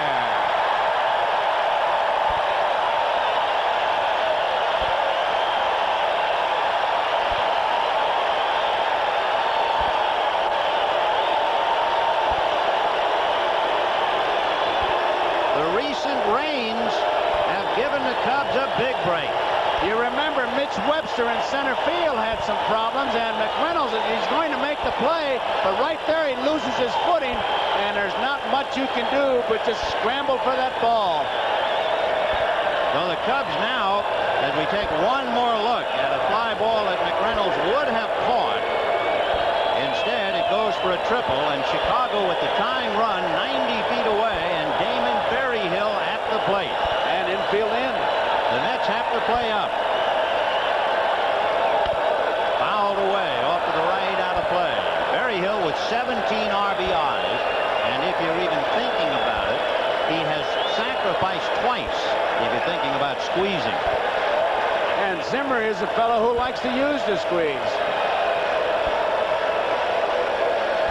Mets 2, Cubs 1 here in the 5th inning. 0-1 to count.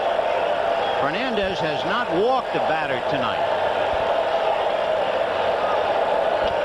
1-1. We bring that up because if you are even thinking squeeze, the first thing you have to think of is, am I going to get a pitch around the plate? And he's been on the plate for the first 4 innings. And they've got somebody already out of that dugout in Manny Trio. So Zimmer is showing his hand right now. And Manny on deck to hit for Bielecki. 1 ball, 1 strike. Out away, so that figures to remove the squeeze. 1-2.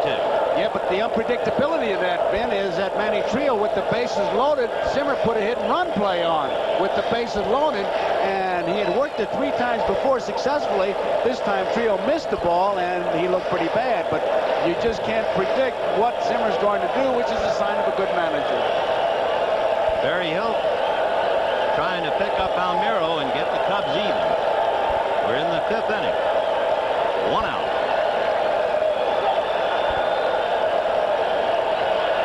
Breaking ball hit to shallow center. Dykstra's there, and I don't think Palmeiro will come. He just wants to draw a throw. And it was a great throw, cut off by Hernandez on the mound.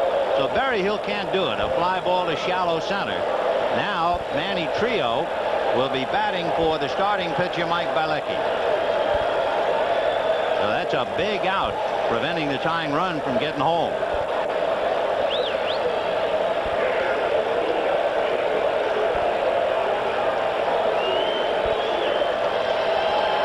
With the left-hander Frank DePino in the bullpen, and the next inning it'll be Darryl Strawberry to lead it off. Here is Trio. I'm sure one of the questions they'll ask on McReynolds' play when Palmeiro hit the ball, did he lose it in the lights or did he slip? I say right now he slipped. I don't think there's any question in my mind. The lights were not a factor, but you won't know until you ask him. I think the only thing that fooled McReynolds, the fact that Palmeiro hit it over his head and he had to go back to get it. But he looked like he was in control. I agree with you. Right. All right, here's Trio now, the infield back. 0-1. Manny has 2 hits and 17 at-bats coming off the bench.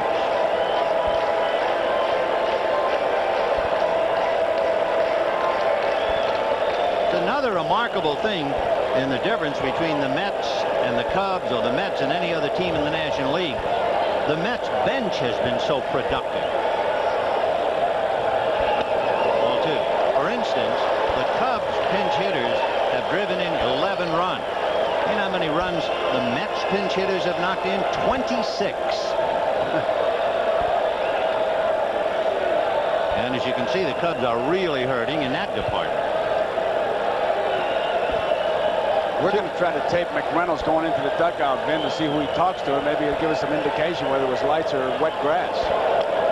And that's a high strike around the letters, 2-1.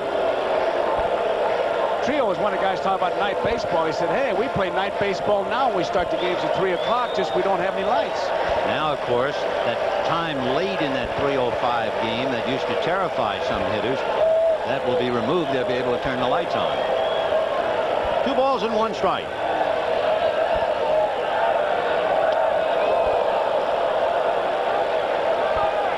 So Deuce is wild on Trio with Rafael Palmeiro the tying run at third.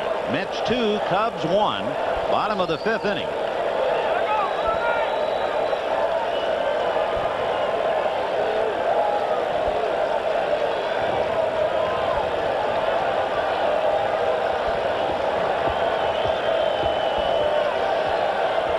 Two and 2. Down the line comes Palmeiro. Enough to make Fernandez back off.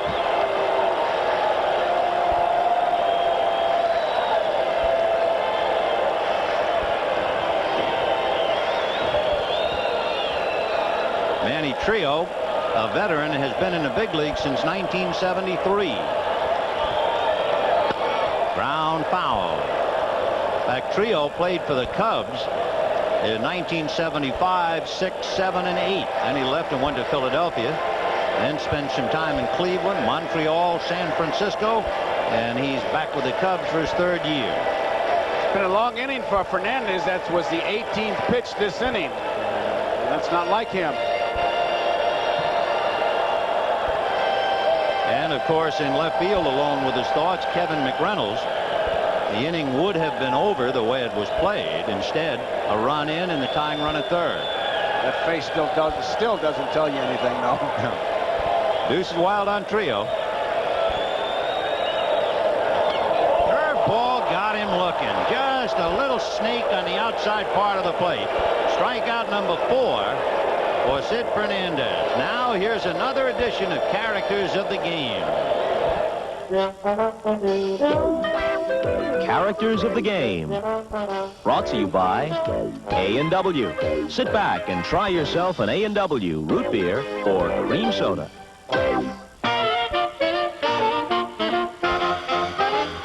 He was the undisputed heavyweight champion of SWAT, and George Herman Ruth had a personality as grand as his mammoth home runs. At the height of his career, there were no off-the-field challenges too big. Whether hitting the high spots well past midnight, catching baseballs from airplanes, or losing baseballs with his mighty swing, anything to delight a crowd. And when a ball and bat couldn't be found, well, the great Bambino could strike it up with a band.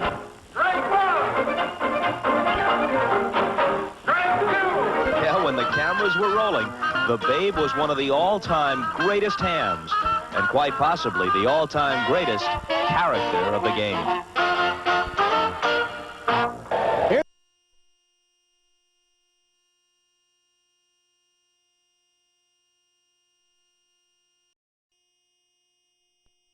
And quite possibly the all-time greatest character of the game. Here's Kevin McReynolds now talking to Lee Mazzilli, and it looks like he's saying something about his shoe, and he breaks Mazzilli up. Whatever he said got him going. He starts to make the turn to make the catch. Out it goes from under him, and it's a 3-base hit. Also shows you he's really under a lot of pressure, man. He's in a 2-1 ball game, and it looks like he's watching the Three Stooges cartoon. Either that or he still has plans to be a nightclub comic. All right. Darryl Strawberry against Frank DiPino. Strawberry with 29 home runs, and it's interesting how he's matured and has become such a dangerous hitter. He has 14 home runs against left-handers.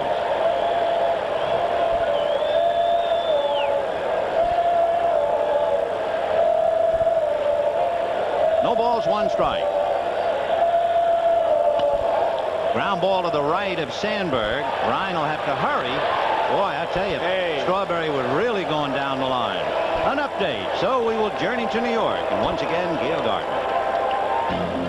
Thank you, Vin. In that first of 2 in Milwaukee, bottom of the 9th tied at 2, Joey Meyer goes the opposite way off Roger Clemens, giving the Brewers the 3-2 victory. Clemens started the season 10-0 on the road, has now lost his last 2 away from Fenway. The Sox now 4 back of the Tigers in the AL East. Let's go back to Wrigley. 1 away here in the 6th inning. The Mets leading 2-1 on Lenny Dykstra's 2-run home run. And here's Kevin McReynolds. Right. McReynolds single to center and fly to center.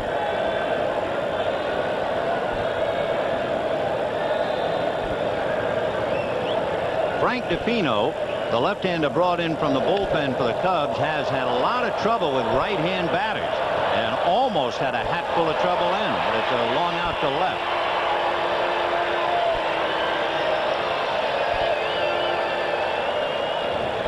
There's the close-up. Watch those eyes widen out. Stays right with it, head down. He thinks he may have had one. You can see with that swing, but warning track. DePino has been hit by right-hand batters for over a 300 batting average. 308 to be exact. He's done a good job on left-handers, so it's a little risky now with the right-hand hitters, McReynolds and now Carter.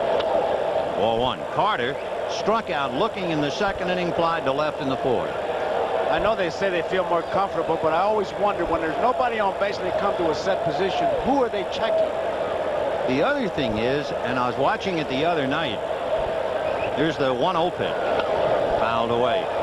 In the year of the balk, if you are a pitcher who has discarded the windup, you just have that no windup delivery. Why would you even try to go to a stretch where the balk is going to be called? And yet I've seen it so many times. And especially with the guy on third. Exactly. Why do you do it? I don't know. But you talk to a pitcher, he'll say, I feel better that way. Can't argue with that. 1-1 to count to Gary Carter.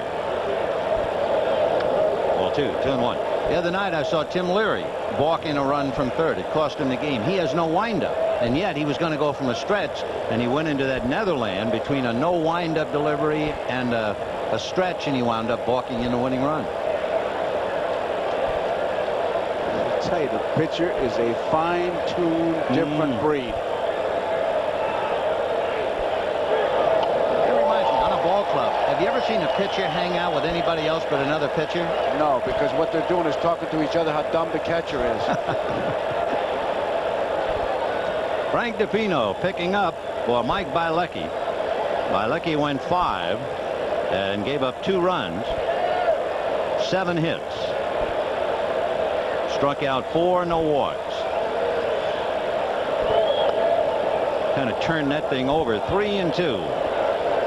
You know, talking to Wally Backman, it was interesting to say that Carter, trying to hit that 300 home run, he's saying he's just hacking up there. He just sees the ball, he swings.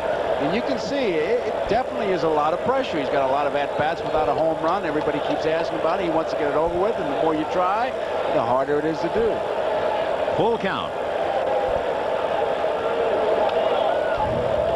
Golfers have a great expression which covers that. The more I try for birdies, I end up with bogeys. And that's what he's doing. He's wide in the strike zone. The pitcher releases the ball, he throws it. He's not going to hit it where it's pitched. He's going to hit it if it's pitched. And you can see the string of zeros for the home run. It adds up to 225 at-bats. This is the 225th on the outside looking in. And that's polyunsaturated pain. 3-2. So he's still there working on a full count. 2 down, top of the 6th. 2-1 New York. The Cubs will have Dunston, Sandberg, and Grace due up in the bottom of the 6th inning.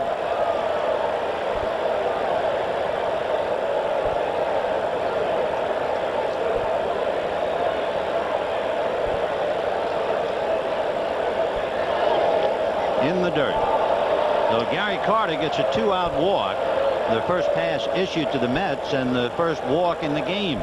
And the batter will be the left-hand hitting Dave Magadan. Joe Altobelli wants his first baseman to play behind Carter. He's really setting the youngster. Joe, a first baseman when he played. I guess that's one of the oldest signs in baseball, a sign to tell a first baseman not to hold the runner on, putting one wrist over the other. Yeah. You ever remembered any other sign but that? No, they just cross their hands like that. Magadan has grounded out twice, 0 for 2. You've got to be careful, though, the way you do it. In my neighborhood, that could start a fight if you do it wrong. 1 ball and no strikes.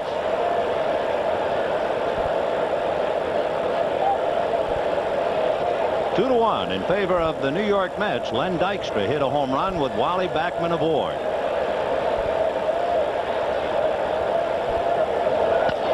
Chopper over the mound behind second is Sandberg. Quick feed to Dunston. They get the force on Carter coming down. No runs, no hits, a man left. And at the end of 5 1/2, the Mets 2 and the Cubs 1. Baseball's answer to a long day's journey into night.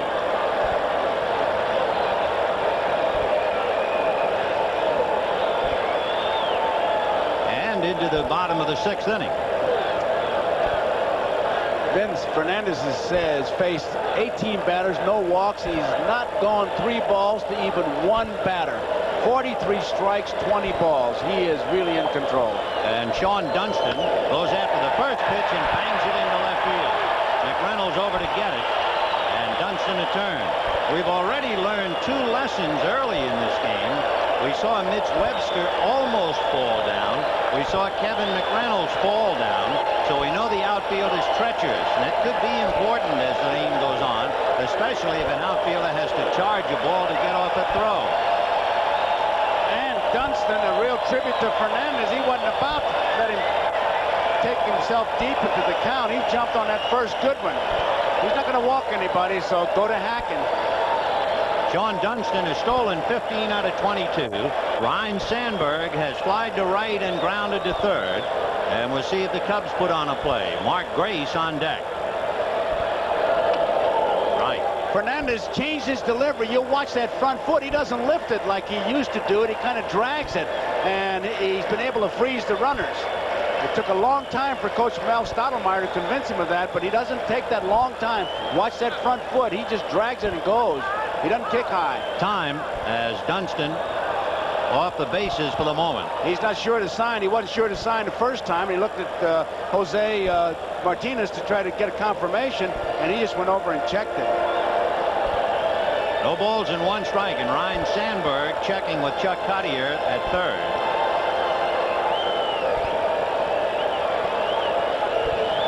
Oh, 1.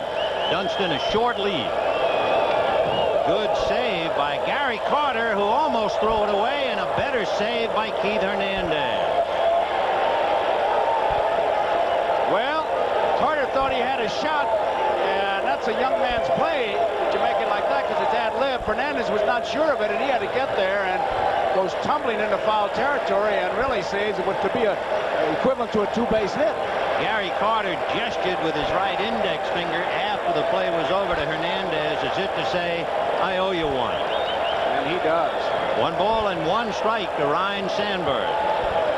Remember, we told you the one weakness for the Mets, the opposition has run a lot against them. All 2, and if they're going to put a hit and run play on, they have the count to do it. 151 stolen bases against the Mets this year. And Fernandez concentrating on holding that runner on, not using that kick. You just wonder if it is affecting him here. 2-1.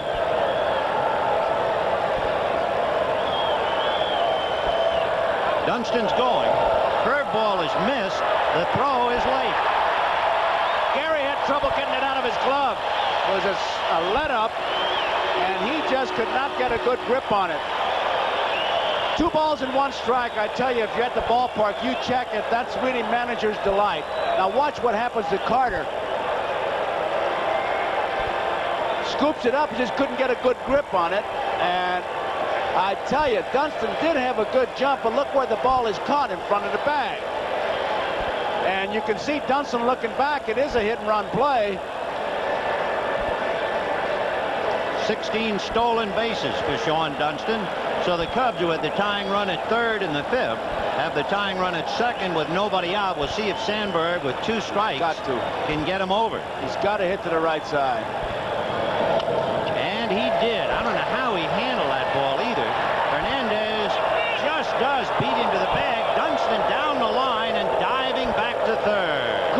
aggressive base running on both Sandberg and Dunston. Begin with that swing because Fernandez and Carter knew that he was going to try to go to the right side. He's too good a player not to late in the ball game like that. And they tried to tie him up inside, and he really goes inside out. I don't know how he did that. And watch Dunston. Dunston about draws the throw. Now Cottier's holding him up, and now he fakes a good one here. And Fernandez just about threw that ball, and if had he drawn the throw, it would have been even a more aggressive play. I'd still like to see Sandberg swing. I would too. Boy, how he got that ball up along first base. Watch how far inside it is now. He knows he's going. Look at here. I mean, he pulled those arms in tight and hit the ground ball. That's what the professional player does. Boy, that's a great play. It might not make any headlines, but it was a remarkable play. Winning play. Now, with the tying run at third and 1 out, the infield is up, and Mark Grace at the plate. Same situation as in the 5th inning with Berryhill at the plate. Ball 1. And, of course, after Grace, you have Andre Dawson. Here's where he's got to get that strikeout as we look at Dawson. Mets leading 2-1, bottom of the 6th inning.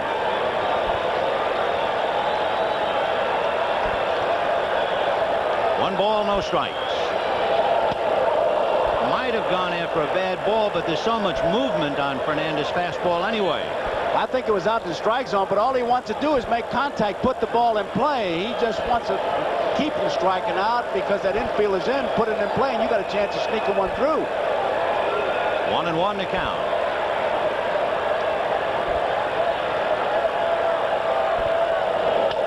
High slicing fly ball down in the corner, foul, and back into the stand. 1-2.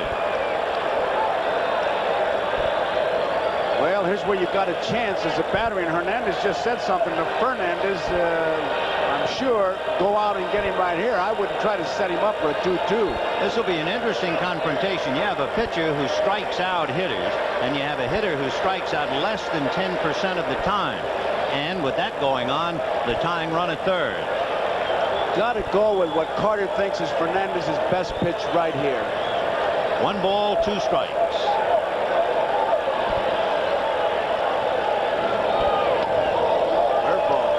Sweeper down and away. 2-2 to Mark Grace. Still got an edge right here. He can't go to 3-2. Zimmer frustrated in the 5th inning when they left Palmeiro at third. Now he has Dunston at third with 1 out. 2 balls, 2 strikes.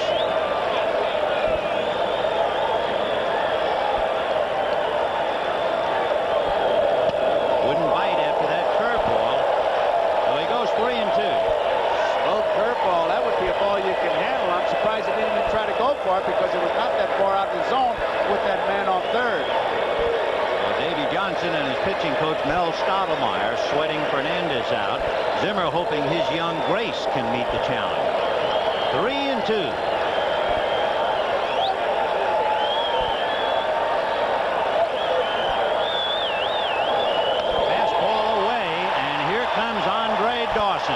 That to me is bad pitching, Ben. I know you look at the scoreboard and you say it's a well-pitched ball game, but that particular time, I mean, he let him get away when he really had him crippled. Now you got the one guy that you don't want to have beat you up there. Let me ask you, though, you say bad pitching. What about pitch selection?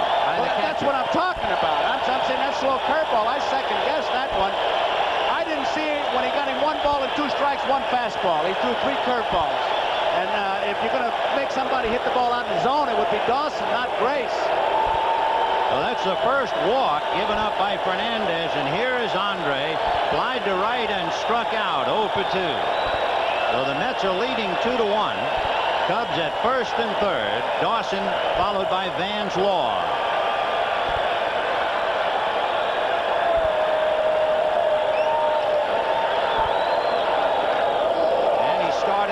Slow breaking ball down at his feet. Obviously, Carter thinks that his fastball is not good enough to get anybody out because the last 4 pitches he's not used that fastball. And if you were going to use it on anybody, it would have been the left-hand hitter, Grace. He gave Grace 1 fastball out of the strike zone that he chased and missed. And then the rest of them were either that lollipop curve or his regular curveball. 1 ball and no strikes to Andre Dawson. Carter looking at that bench. I wonder if he's got a sign telling him, hey, you better get somebody up that bullpen. He's hurting. Fernandez playing between Grace and the bag, and Dunston down the line from third. The infield is back. A change is hit to Fernandez. He goes down to shortstop Johnson, but no good at first. Sid Fernandez was not on the bag. He was late getting over there. I think he expected Hernandez to get back to the bag, and he kind of watched the play as he broke off the mound.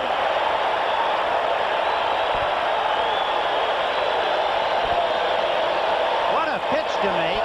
He threw a straight change, and Dawson was way out in front of it. But what a pitch. It was a good pitch he made, and Dawson tries to hit it to the opposite field. Now Hernandez gives a good ball to handle, but Howard has to wait because Fernandez is not there. He's not even close to the bag. Once that ball's hit to Hernandez, he's got to break right now. I mean, like his feet are on fire. There's the pitch. He tried to go the opposite field, which is what you try to do with the off-speed pitch. So Fernandez now pitching to Vance Law, who grounded to third and single. That's a foul ball. If we go back to the fifth inning, Vance Law singled, and Mitch Webster hit a double play ball back to Fernandez. Remember, he took a swipe at it and knocked it away. He is not much of a fielding pitcher, and a man of his size obviously has difficulty moving anyway. And so to ask him to make a catch on the run while stepping on first would appear to be asking a lot of him. It would be if you're asking him to make it on the run, but if he breaks as soon as the ball is hit to the right side, which he should have been there. Well, it's cost him, and we have a 2-2 tie. 1 ball and 1 strike. So you look at the good pitchers, those guys with the good records, they help themselves bunting, they help themselves fielding. Twice tonight, Fernandez has hurt himself. And how? If he handles a ball by Webster, even if McReynolds falls down, he doesn't give up a run. Ground ball to third. Magadan waiting for Hernandez to get to the bag and then throws over there. 1 run, 1 hit, a stolen base, and a man left. We'll be back after these messages from your local station. I'll be staying up later with Bob Costas. Later. Later. Later. Later. Later. Later. Later. I'm Bob Costas, and I'll see you later. Here's that ball hit by Dawson. You'll see a couple, I think, interesting things here. Now, he hits the change of pace to the opposite field. Watch Hernandez make sure he gives Johnson a good ball to handle. Look how he has to wait. Now, even at that, Fernandez is not at the bag. Some people might think, well, why didn't he just throw for the bag and somebody will be there? You can't do that in a game like this because now it's extra bases. Knowing Fernandez's fielding ability, you're not about to take any chances. You better make sure he's on the bag standing there, and he was not. So we go into the 7th inning, a 2-2 tie. Wally Backman, Sid Fernandez, and Lenny Dykstra. And they pull up the corners looking bunt. Backman turning around now to hit right-handed. And Wally only has 28 at-bats this year from this side of the plate. 1 for 2 tonight. Struck out, single to left. He was aboard when Dykstra homered. On the corner, 1-1. So Frank DePino and Sid Fernandez are the pitchers of record.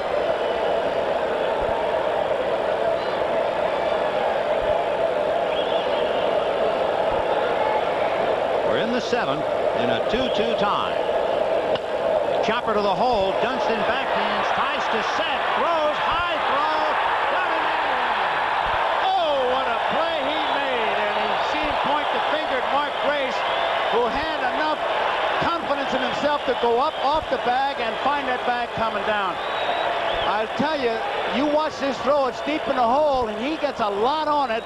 In fact, in a poll, Baseball America calls him the strongest infielder as far as throwing, and he really guns it, man. His back foot isn't even really solid for him. See how he had to throw completely overhand, and what a throw. It's all arm, but look at Grace looking for that bag as he comes down. I mean, he didn't just try to catch that ball. He knew he could catch it. Big play. Oh, terrific play on both ends, and Dunston, his peers voted him having the strongest arm in the infield. Dawson in the outfield, it was voted the strongest, but that was really some throw. And Mark Grace at the other end of it. So 1 down. Sid Fernandez has singled to right and popped up a bunt. Chased a bad ball and the count 0-2. That's why the Cubs are on the right track, man. It's not going to be too much longer. Young ball players who can make the plays. And I tell you, when you look at first base tonight, you're looking at some pretty good players. Hernandez for the Mets and his young Grace. No balls and 2 strikes. Mark Grace, who grew up in St. Louis, and his idol was Keith Hernandez. And Mark Grace now with the opportunity to play against the best first baseman in the league. I think he looked over and said, "How's that, Teach?" That was something. He said that when he was growing up, he hated the Cubs. He went to school at San Diego State with Chris Gwynn. He was about the 600th player drafted in the '85 draft, so a lot of people kind of let him get by. And here he is playing in the big leagues and playing exceptionally well. Mark Grace. Lenny Dykstra flied to center, singled to center, and then hit that big 2-run home run in the 5th inning. For Dykstra, his 4th home run of the year, and he has 17 RBIs. Vance Law relaying a message as Zimmer wants to move Dunston to his left to fill up the middle. 1 ball and no strikes. A roller foul, 1 ball, 1 strike. They actually give him the hole between short and third because Law is guarding the line to third and Dunston's guarding the middle. A unique defense. Frank DePino working on Lenny Dykstra. 2 out in the 7th. It's 7-2, Pittsburgh breezing over Montreal. They're in the bottom of the 7th inning in Montreal. 1-1.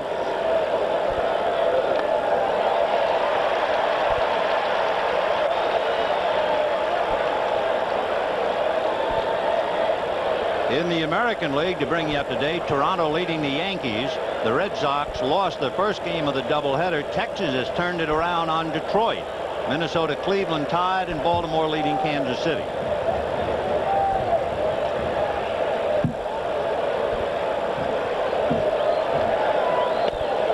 Somebody's going to get rich tonight, apparently, in the National League West. The Giants and Houston are 1-1 in the 5th inning. And Cincinnati leading the Dodgers now. They piled it up 6-0 at the end of 7. Well, usually when we come to Wrigley Field, the scoreboard just says night games. It's really nice to see other scores up there. 2 balls, 2 strikes. On the hands, hit foul. And that kid just backhanded like he's been doing it all his life. That's Mark confidence. Grace. Look at that scoreboard. I like that, inning by inning. It's the way it used to be in the old days. Now they tell you when to clap. They show highlights, commercials. I like the old leaderboards in golf, too, where they show individual hole for every player. Well, what they've done to scoreboards to me is not progress. Sometimes they even give you a score on those new ones. Occasionally. 2-2 to Dykstra. 2 out, bases empty in the 7th. A 2-2 tie. Slice foul off third. Out of play. Still 2-2. You might wonder, I did, and I read a note in the paper about it. These magnificent lights that are on here at Wrigley Field, they would last the bulbs 3,000 hours, or the equivalent of 500 games. And if I read it right, you know how much it costs for a normal night game for one night? No. $518.40. All night? Yeah. Everyone? I swear. That's what I read anyway. Well, 2-2.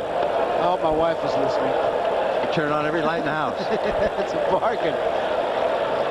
You know, this Wrigley Field and Yankee Stadium, the only 2 ballparks don't have light standards in the outfield, though. That's kind of nice. Did not bother to look at his ballpark. They're along first and third base. $500 a night. I can't get over that. Yeah, $518.40 per night, if I read it correctly. 3-2 the count to Lenny Dykstra. Chopper to Sandberg. Over to Grace. So the Mets are gone in order in the 7th. And right now, here's another edition of the 7th inning stretch. Tonight's game is brought to you by the heartbeat of America, today's Chevy truck. Don't forget Saturday, the game of the week, a Major League Baseball inside look preceding either the Tigers versus the Red Sox or the Yankees and Twins, Saturday at 2 p.m. Eastern Daylight Time. But Tonight's the night, Josephine. Bottom of the 7th. Mitch Webster, Rafael Palmeiro, and Damon Berryhill in a 2-2 tie. Webster flied to right and hit back to the box. 0 for 2.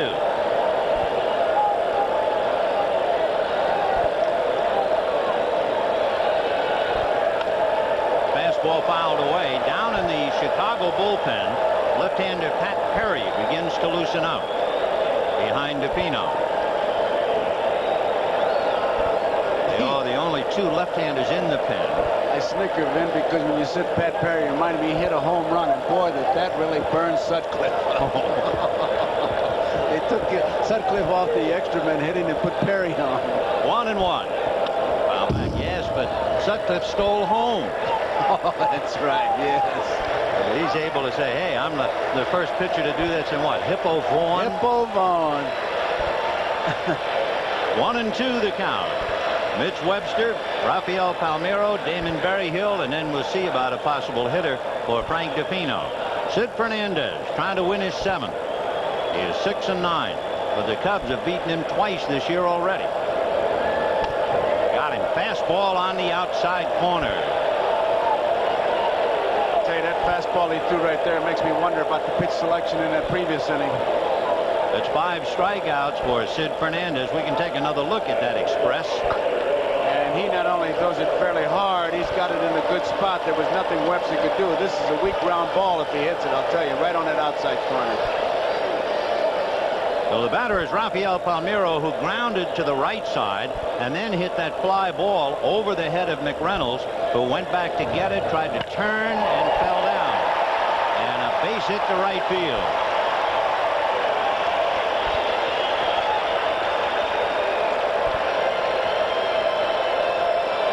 That's hit number 5 for the Cubs, and it brings up Berryhill, who has struck out and flied to center.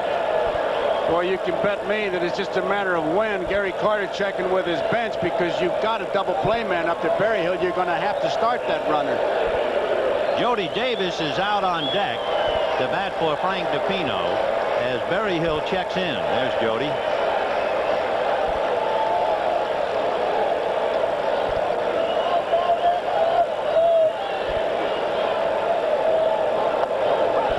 Fastball is low, ball 1.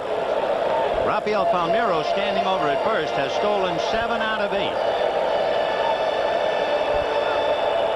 Hernandez is going to go in and remind Fernandez not only about the base runner, but hey, possible hit and run, keep him close, bear down, all kinds of things he's going to pass on. And Roger McDowell gets up in the New York Mets bullpen. So there's Roger with 1 out, bottom of the 7th inning in a 2-2 tie. The one thing they missed about Hernandez when he was out is just little things like that. Keep putting their feet to the fire. 1-0. Now he's behind 2-0 to Berryhill. Berryhill had a chance to get a tying run home in the 5th inning. He had Palmeiro at 3rd with 1 out. Hit a fly ball to shallow center. You know he's got the hit sign here. It's just a matter of he's going to put a play on here. 2 balls, no strikes.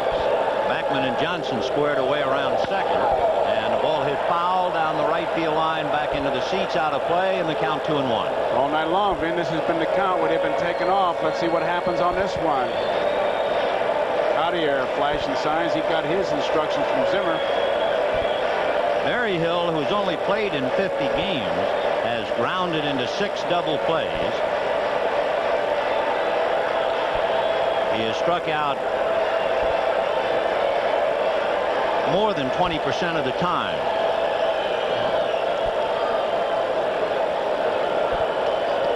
Though Palmeiro, the go-ahead run at first with 1 out, holding his own, and the pitch is ball 3. Now let's see if they put a run and hit play on. He's looking down. Berryhill is at Cartier. He wants to know what he's doing with the runner, because he's got the hit sign. You hit it if it's a strike, take it if it's a ball.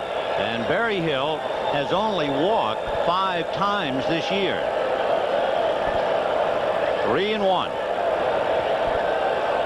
Palmeiro's not going, and that's why. Now, if they didn't play run and hit 3 and 1, what do you think 3 and 2?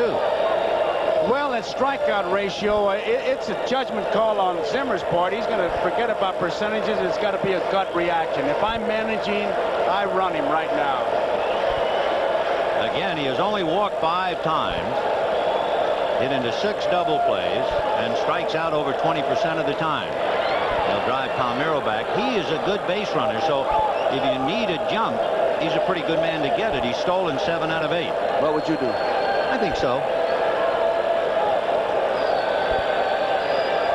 Hey, there's only one thing I don't like about it. There he goes. And it's lifted in the air to right field. Strawberry is there to handle it. So back to first base goes Palmeiro. What didn't you like? Well, if he hits into a double play, you have the idea of your pitcher coming up leading off the inning. This way, at least Jody Davis now has a shot at it. You're just hoping he's going to make contact. That's it. Yeah, you're right. Jody Davis has caught 70 some odd games, but as we mentioned, Berryhill's been catching every day pretty much. Jody has a bad foot. The veteran catcher, always a threat, especially for the long ball here in Wrigley Field.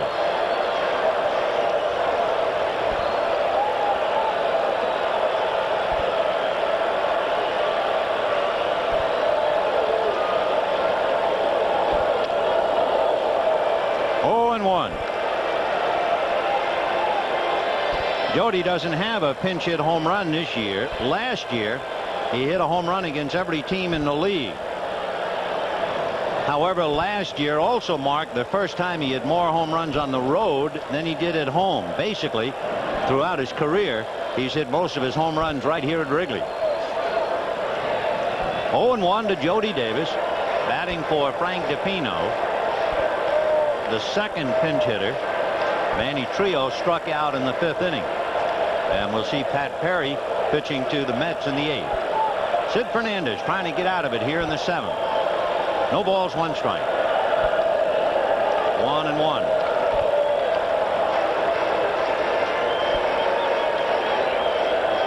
Fernandez, who has been such a tough luck pitcher all year, in another tough ball game.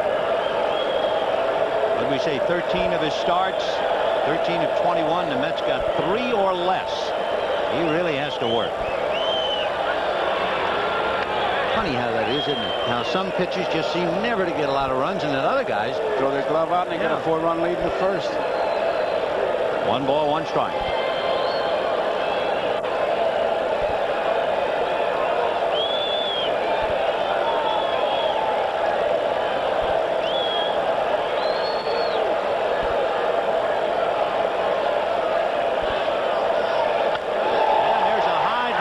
Center, back goes Dykstra, way back at the ivy, can't hold on to it. In comes the run. Davis stops at second. I tell you, he missed that ball, and unfortunately got some beer poured on him right after that. It looked like he was going to make the grab. He was there.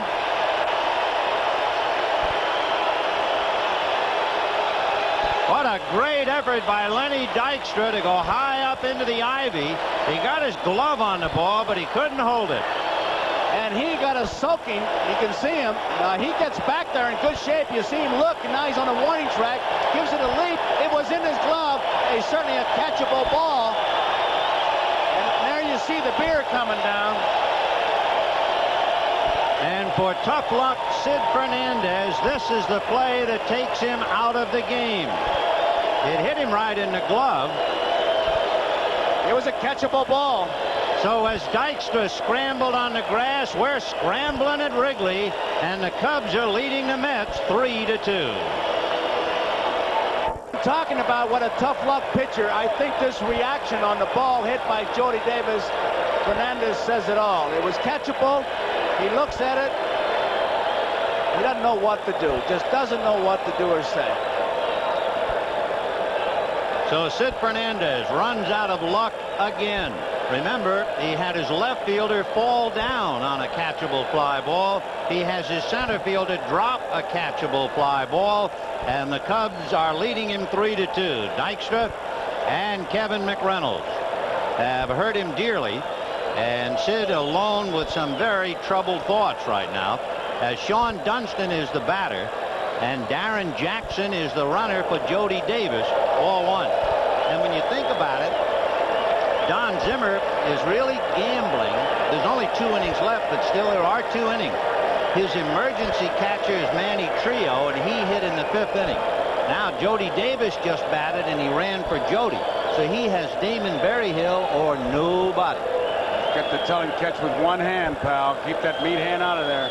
1-0 to Dunston. Roger McDowell trying to get the last out here in the 7th inning. But boy, if you're Sid Fernandez, you know just what a heartbreaking game this is. Well, and he's also got himself, too. He figured in that play when he didn't get the first base in time on the ball hit by Dawson. So 3 plays that could have been, should have been, is what really is hurting. Jody Davis knocks in the go-ahead run with that long double, and they did rule it a double. Chopper over the mound, charging his backman, can't pick it up. And Jackson falls down, but does get back at third. Darren Jackson hit the grass, tried to put on the brakes, and he took a header. Anytime a ball hits the grass, the ball becomes wet, the footing is tricky, and it's an extremely difficult play. Jackson very aggressively rounding third. He comes around hard. He's digging. He thinks he might be able to score. Now he sees it, puts on the brakes, and forget about it.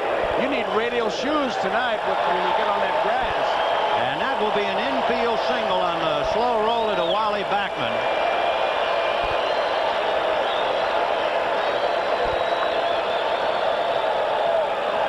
Well, to all you folks who are watching the Dodgers-Cincinnati game, welcome to a great one here at Wrigley Field. The first night game in history at Wrigley, and it is a dandy.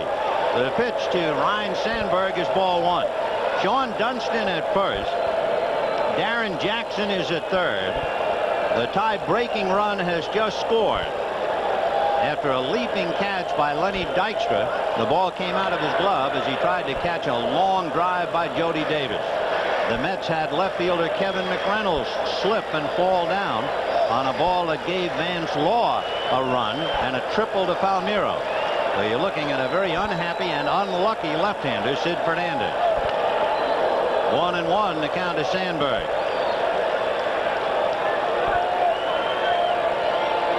Here's the play. Wally Backman unable to handle the base hit off the bat of Sean. See him almost fall down. Anytime you are asked to field a ball on the grass, you're in trouble. We had torrential rains here in the Chicago area last night, and the field is still a bit treacherous. And they had it covered all night, but it is still wet. Of course, the outfield, we had Mitch Webster almost fall down, and we had Kevin McReynolds take a header. Breaking ball for ball two. 2-1. Cincinnati beating the Dodgers 6-0. And of course now we watch with the San Francisco-Houston game 1-1 in the bottom of the 6th inning. So either the Astros or the Giants will get a little bit closer. The West is getting tight.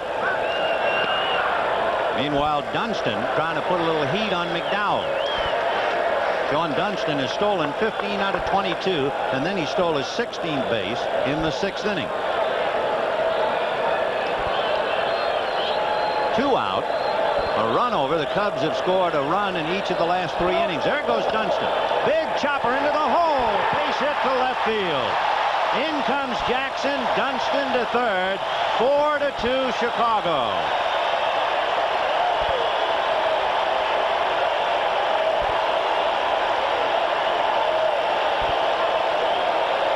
And that's enough for Fernandez. He's seen enough. He's heading for the clubhouse.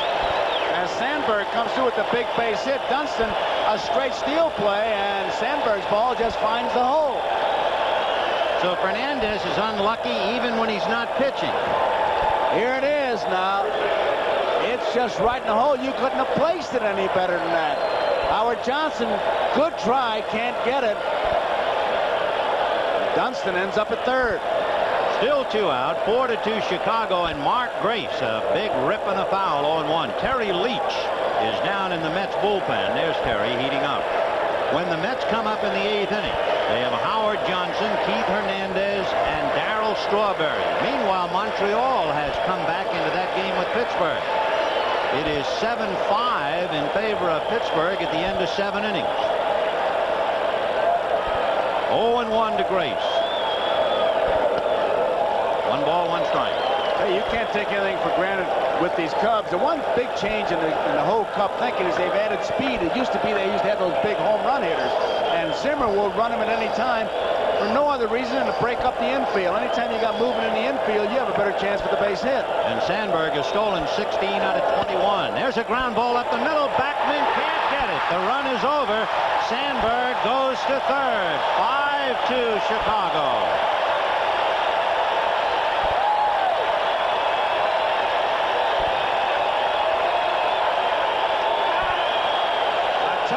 Clubhouse, you're going to hear things like I didn't pick up the ball in time, or it was just a seeing eye ball just out of my reach, and that's exactly what's happening here. They just can't get to it. 5 hits in the inning for Chicago. It started, Webster struck out, Palmeiro single to right, Berryhill flied to right, then there was Jody Davis double off the glove of Dykstra, the infield single by Dunston, and singles by Sandberg, and now Grace. A 3-run 7th, 5-2 Chicago. And Dawson at the plate, 0 for 3. Ball 1. A rather sober Mets bench, -1, Sid Fernandez, who is charged with 4 runs. The 5th run is charged to McDowell. The McDowell sinker in the count, 1 ball, 1 strike.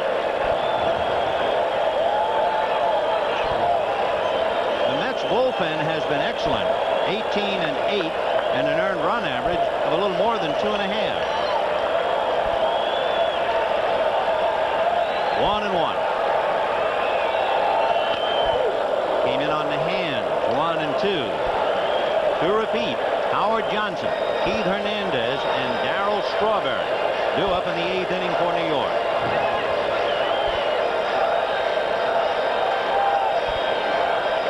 Sandberg down the line from third, Grace at first, and Dawson at the plate with a 1-2 count.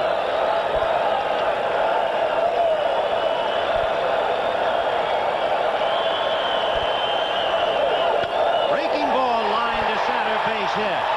Sandberg scores. Grace will draw a throw from Dykstra, and down to second goes Dawson.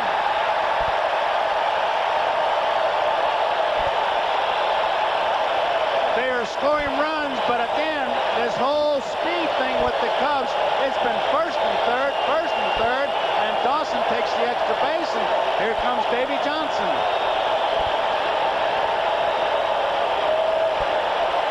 Roger McDowell has not fooled anybody. He has given up 4 consecutive singles. Dykstra made it close, but when they let the ball go through, that gave Dawson the extra base at second. What a wonderful and yet maddening game this game of baseball is, because if Lenny Dykstra catches this ball, the Cubs don't score in the inning. And I tell you, Vin, everything was perfect for him because it was on his glove side. He got up there, got back there in time, hit him right in the glove, and just didn't catch it. And because he didn't catch it, it is a 4-run 7th inning. And the Cubs have broken the game open. They lead 6-2. So if you add the almost catch by Dykstra and the fact that Kevin McReynolds fell down in left field, 5 of the 6 Cub runs have come because of those 2 plays.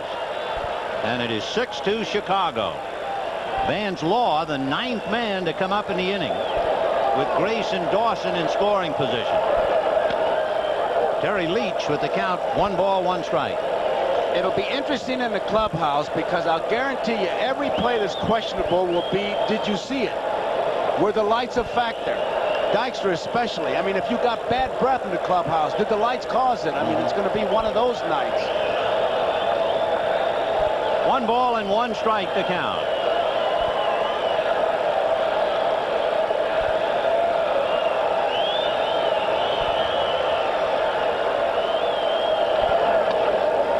On the corner, a little slider for a strike. Leach trying somehow to stop the bleeding, and Vance Law saying good pitch to Paul Runge.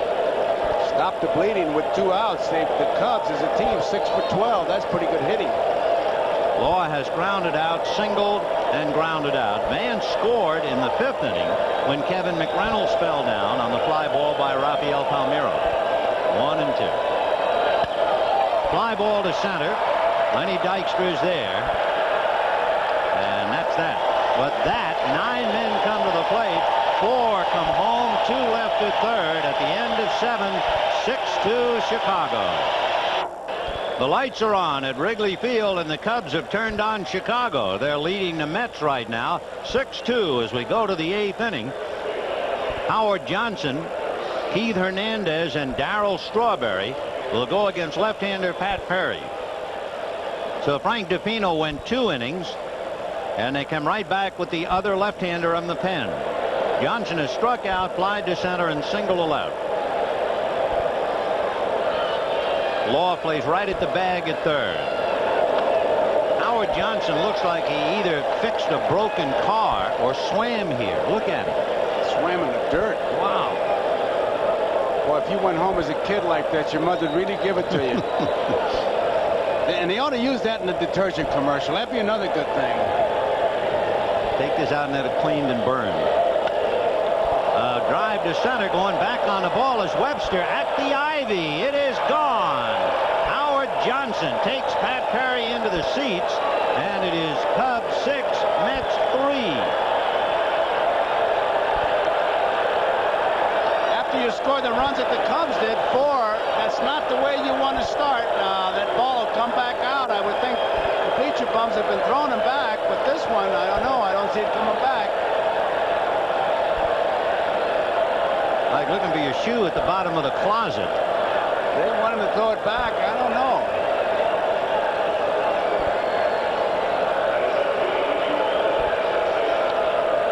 Keith Hernandez, who has grounded out twice and hit into a double play. The ball is now on the field, so timeout while it's retrieved. They threw the home run that Dykstra hit back, and now Johnson's ball comes back. It is 6-3 Chicago. Nobody out in the 8th. Howard Johnson, his 2nd hit of the night. Frustrating in some respects, though, that fact that you only get 1 most of the time. 16 of the 20 solo. Keith Hernandez. Ball 1. The attendance tonight, 36,399. A season's high since last night was a washout. 36,399. 1 ball, 1 strike. Goose Gossage gets up in the Cubs bullpen. The Cubs bullpen has not been a Cubs strong point all year. 1-1.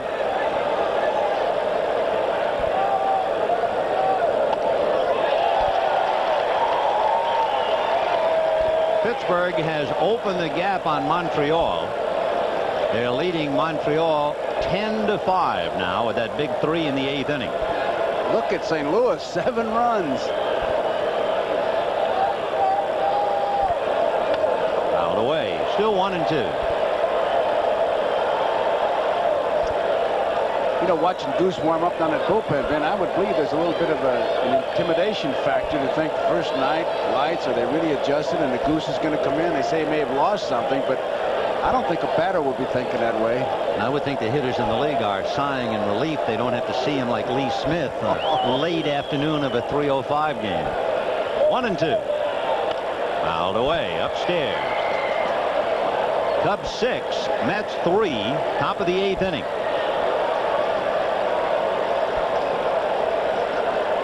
The Mets have been in first place since May the 3rd, and they have the credentials to deserve the spot.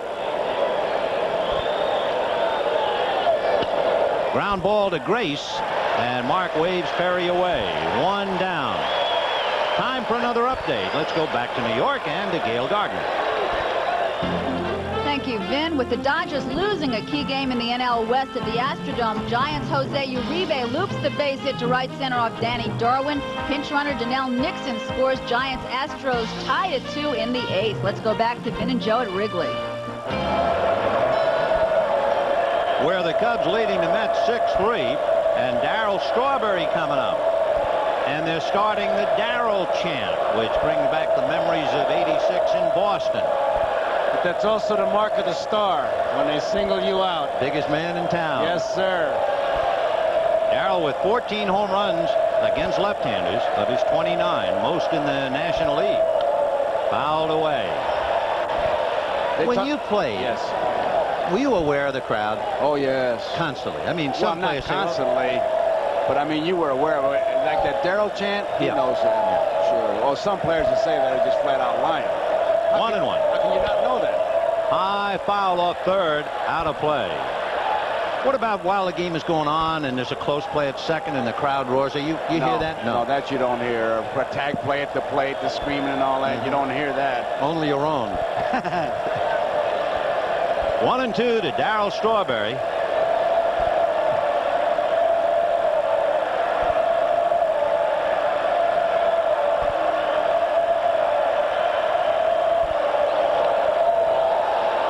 Two balls and 2 strikes to Darryl Strawberry, who struck out, singled and stole second, and grounded out. 1 for 3. They talk about bat speed. Mike Krukow says he can hear the bat from the mound when Strawberry swings and misses. And he didn't get much of it. A little fly ball into shallow left center, and coming in and over is Palmeiro. 2 down in the 8th inning. And the batter will be Kevin McReynolds. On the scoreboard, Pittsburgh breezing now in Montreal. The Cardinals with a big 7 sitting on top of that lead in the 9th. San Diego knocked off Atlanta. Cincinnati shut out the Dodgers, who've been shut out back-to-back now. The Giants Houston tied up 2-2. Toronto leading the Yankees. Milwaukee beat Boston in the first game. Texas holding on 4-1 against Detroit. All the way to the backstop. Ball 1. Pat Perry, the third Chicago pitcher. Mike Bilecki went 5. Frank DeFino went 2, and now Perry, backed up by Goose in the bullpen. In there. 1-1. Darryl Strawberry with a missed opportunity.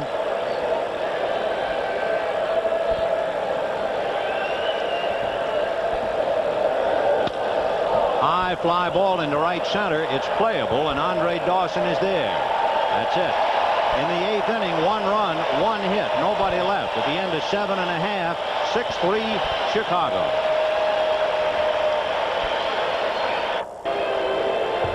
We're going to the bottom of the 8th inning here at Wrigley Field, Chicago. The Cubs leading the Mets 6-3.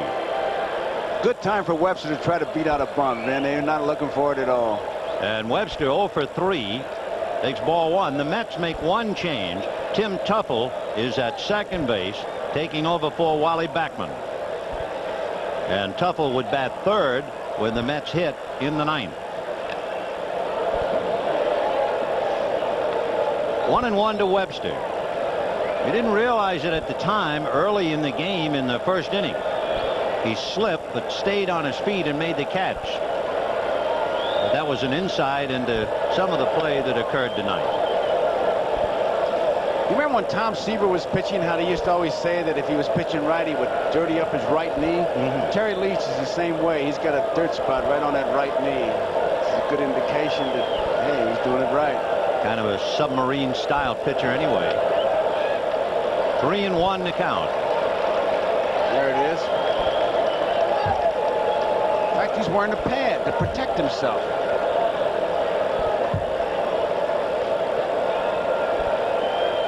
Three balls, 1 strike. Fouled away.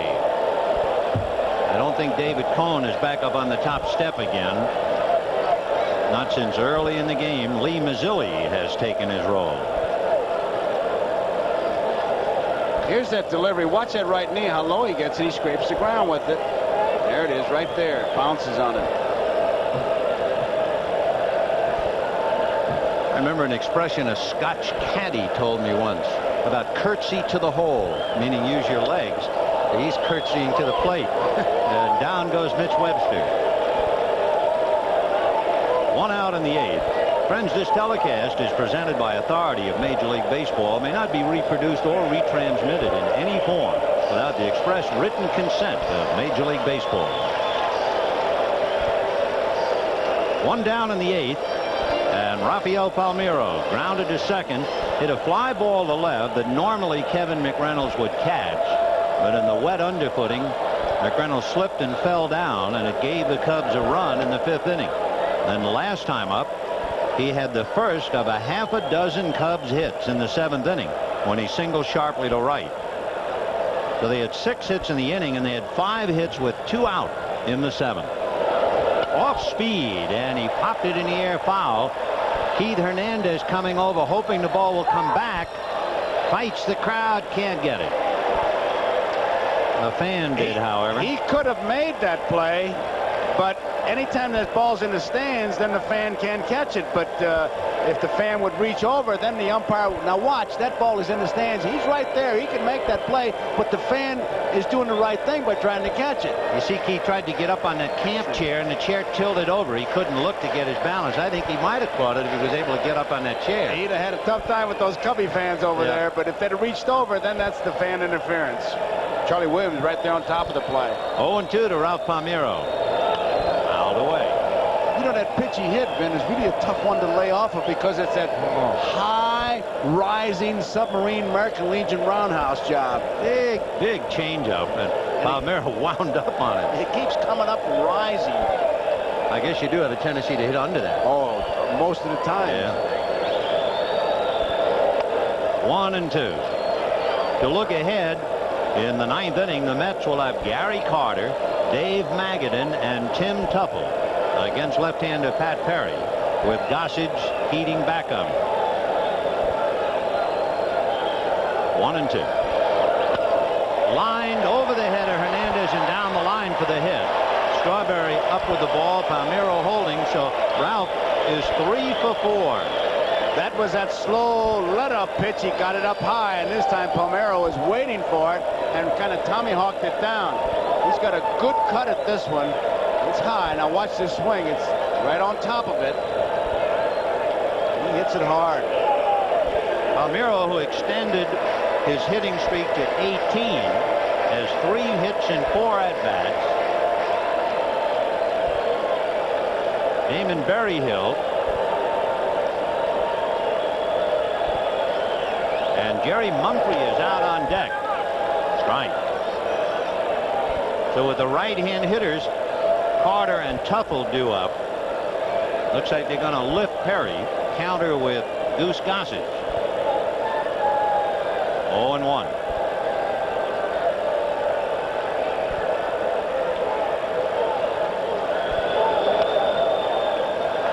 And looking at Berryhill's numbers, he's been fairly consistent, hitting in the 280s left-handed, in the 260s right-handed.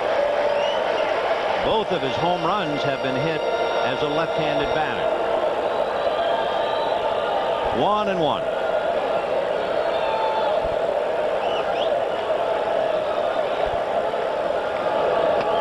On the outside corner, the Mets have used Sid Fernandez for 6 2/3 innings. He was really unlucky. Roger McDowell, who was unable to get anybody out, gave up 4 straight hits for 2 runs, and now Terry Leach. Last night in that washed out game, Berryhill hit a ball down the left field line batting left-handed. 1-2 the count to Damon Berryhill. Palmeiro at first, 1 away in the 8th. 6-3 Chicago. Fouled away. 1-2.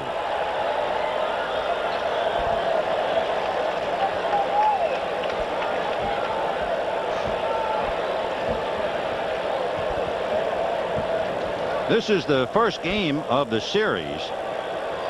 Tomorrow afternoon, Greg Maddox, a 15-game winner, will go against Ron Darling, who's won 12. And on Thursday, Al Nipper is due to go at 3:05 against Dwight Gooden. And there's one of those 3:05 games. There it is. And Dr. K on the mound. That'll make you get your night's sleep. 2-2 to Damon Berryhill.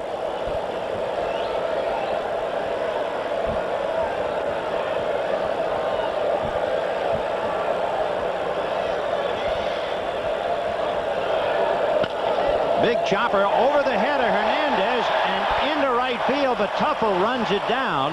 However, under a full head of steam, Palmeiro winds up at third.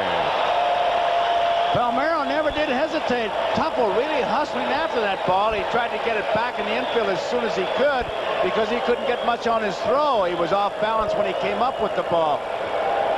High bouncer, unusual in this ballpark. You don't see many of those now. Tuffle, as soon as he gets it, you see he's running away from it. He can't get much on it. So he gives it to Howard Johnson, but it's too late. And Palmeiro, he doesn't hesitate. Well, he looked back a little bit, but he had third base on his mind all along.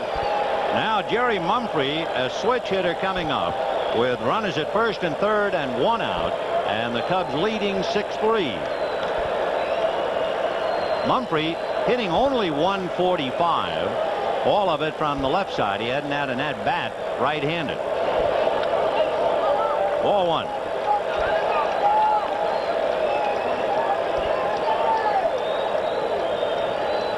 So Mumphrey, who first came up to the big leagues with the St. Louis Cardinals back in 1974. He's played with the Cardinals, the Yankees, Houston, and Chicago. Ball two, 2-0. The infield's going to have to make a decision on the ball that's hit because they're really halfway. Tuffle's dropping back now, but kind of in no man's land. It's hard they'd go for the DP, but the ordinary ground ball, they might come here. You see Toronto just defeating the Yankees 6-3. 2-0 the count to Jerry Mumphrey. That's a strike. Last year, Mumphrey hit .410 at night.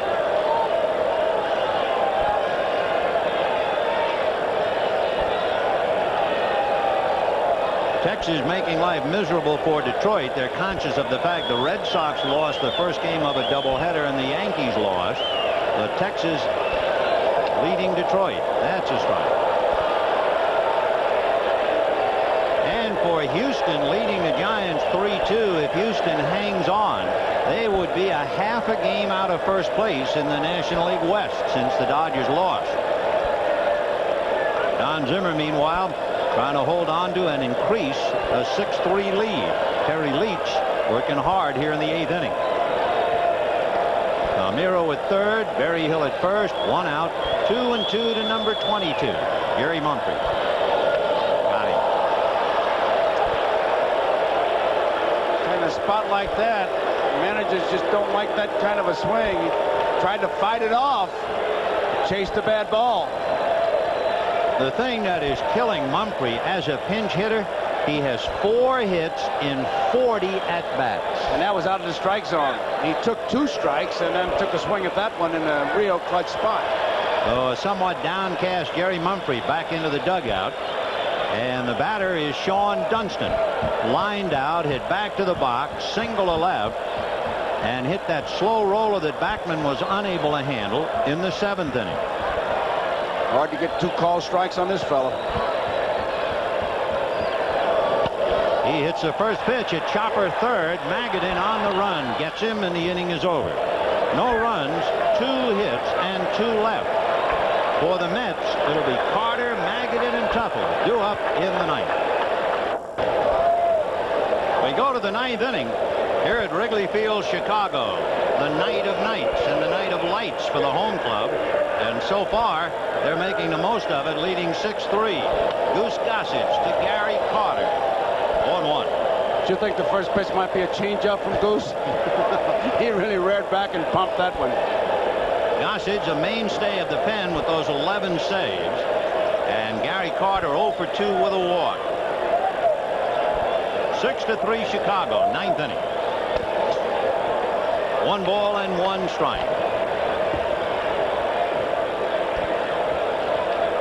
The Mets got 2 runs in the 5th inning on a home run by Lenny Dykstra and added 1 more on the home run by Howard Johnson. And there's a shot inside third and down the line. Carter takes a look, and he's going to leg it for 2. And Palmeiro gets the ball back into Dunston. So this one is a long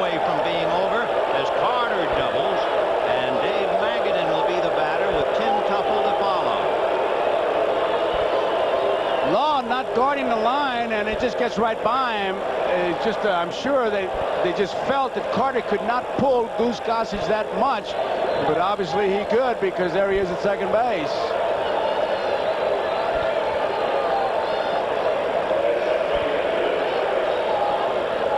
Dave Magadan has grounded to first, grounded to second, and hit into a force play. So Magadan 0 for 3.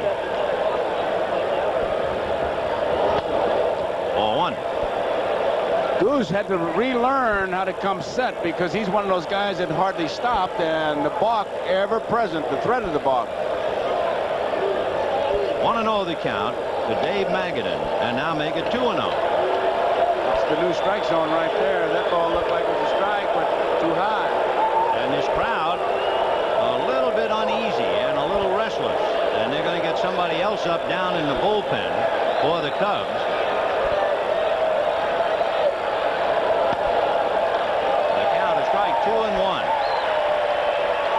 Jeff Pico will begin to loosen up in the Chicago pen. Pico's the kid who broke in with a shutout for Don Zimmer against Cincinnati. 3-1 the count. So Magadan trying to get aboard. Tim Tuffle, the on-deck hitter, would then represent the tying run. And Tuffle has 3 home runs, 20 RBIs. And that's a shot into center for the base hit. Carter is going to be sent in anyway, and the throw comes into Sandberg. And that makes it 6-4 in favor of the Cubs, and the crowd is very restless now. You can see the importance of that bullpen. It's almost a baseball axiom. Good bullpen will make a good manager. A great bullpen will make a great manager. And Zimmer, looking to get it nailed down by Goose, finds himself in deep trouble. Tim Tuffle, the batter, and on deck, Lee Mazzilli, the hit for Terry Leach. Wally Backman was 1 for 3, and Tuffle hitting in his spot. A trio of Cubs. It'll be Mitch Webster. 1 down. So now Lee Mazzilli will come up and bat for Terry Leach.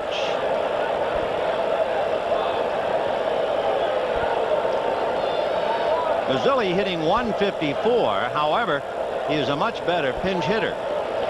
In 22 at-bats, he has a half a dozen hits and a half a dozen runs batted in.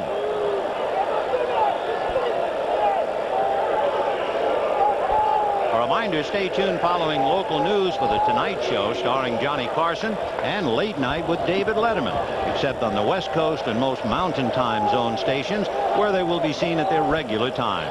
Joe Aldebelli now telling Mark Grace, get off the bag at first.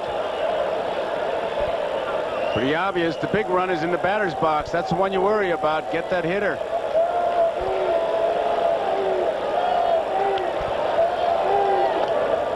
Ball 1 to Mazzilli. And a final score. The Houston Astros are making a move, and it figured they would do it at home. They're a half a game behind the Dodgers. Pop foul off third and down the line. Law tried to and caught it. But you see the difference in the fans too, Vin. Nobody really reached for that one. He got up on the tarp and he makes a good play, and the fans helped him out. In contrast to what happened to Hernandez. Good play by Law and an assist to those fans. Vance Law doing an imitation of Toulouse-Lautrec on that tarp roller as he moves on his knees and made the catch. He knew exactly where he was, felt it, and they let him make the play. The one guy, he wasn't even close to it in the striped shirt. So Lee Mazzilli fouling out on a brilliant play by Vance Law, kneeling on the tarp roller. And the Mets now are down to their last out. And it is Lenny Dykstra, and you can imagine how badly Dykstra wants to get a base hit.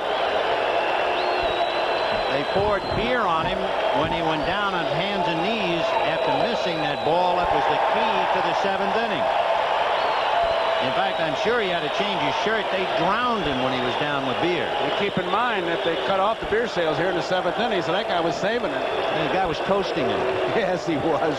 Roasting him. 0-1 the count. Dykstra has a single and a home run tonight.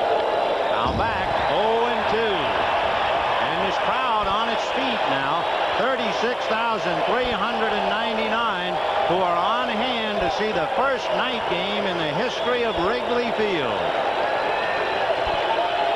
And Gossage doesn't finesse you. He just rears back and power pitches you. 0-2 the count to Lenny Dykstra. He doesn't want to be quick pitch. Time called by Paul Runge.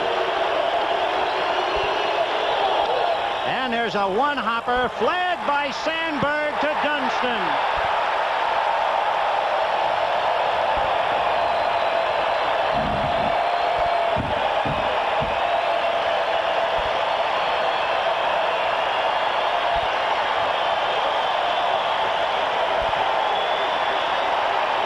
Well, it's a long way to October, but for the Cub fans, you can see this was more than just your everyday win. It was a tremendous night, a historic night because of the lights, and they played, gave them a good game. And this crowd having a ball as the Mets go back and think of what might have been had Dykstra caught one and Reynolds not fallen. Tonight's game has been brought to you by Lowenbrau, German for the Lions Brew. 600 years of Bavarian heritage for a smooth, hearty taste. By Buick and your Buick dealer. The great American road belongs to Buick. By America's first choice in tools, Craftsman, only at Sears. And by Wendy's old-fashioned hamburgers, the best burgers in the business. Tonight's NBC Miller Lite player of the game is first baseman Mark Grace. Miller Lite happy to present a check for $1,000 in the name of Mark Grace to the National Multiple Sclerosis Society. To skim the cream off the top of this one, I guess you'd really have to start with the ball hit by Palmeiro in the 5th inning, with Law at first and Kevin McReynolds going down as he tried to move off to his right to catch it. That seemed to be what was going to tell his story, because I tell you, there were outstanding plays, but then plays like this that you have to wonder. Watch Dykstra get up there. He gets the ball in his glove. Looks like it hits the heel. It hit the weapon, it closes, and now, while he's down, he gets a beer shower. Jody Davis doubling off his glove to tie in a 2-2 tie and knock in the go-ahead run. And I was going to say, Vance Law, he gets some help from the fans here. Look at him find that tarp, get his knees on there, brace himself, and the fans, you didn't see the sea of hands. Some guys tried, but not close enough, and he makes a good play. Another reminder to stay tuned following local news for The Tonight Show, starring Johnny Carson, late night with David Letterman, except on the West Coast and most Mountain Time Zone stations, where they'll be seen at their regular time. Quite a night at Wrigley Field, Chicago. The Cubs beat the Mets 6-4. Saturday, we'll be talking to you from Fenway Park. The Tigers and the Red Sox. Others will see the Twins and the Yankees. For Joe Garagiola, Vin Scully, good night. I've got 40 dozen bananas hanging in storage. I need a new processor fast. Of course, Mr. Kelly. Your loan's receiving top priority. Listen, I'm sitting here with a room full of perishable fruit. And your loan is proceeding smoothly through channels. Looking for someone who understands your business? Good news, Mr. Kelly. I should have word in a day or two. Come to the Boulevard Bank. We won't leave you hanging. There was a time when people who were into health and fitness were called fanatics. But oh, how times have changed. Today, there's a whole army of people in this country who are doing everything they can to live healthy, vital lives. People we had in mind when we created Dannon Fresh Flavors, with 25% less sugar than most yogurts with fruit. And judging by the reaction we're getting, it looks like a healthy future for us and for them. Dannon is yogurt. So many things are part of memories that a phone call can bring back to life. Hey, George. Just wondering what you're up to. I haven't seen you since that barbecue. I've been laughing about it all week. You should have seen the expression on your face. Or you'd like to try it again? Okay, but at my place, I don't have a dog. To relive it or live it up, just call. Sugar Ray Leonard at an all-new show.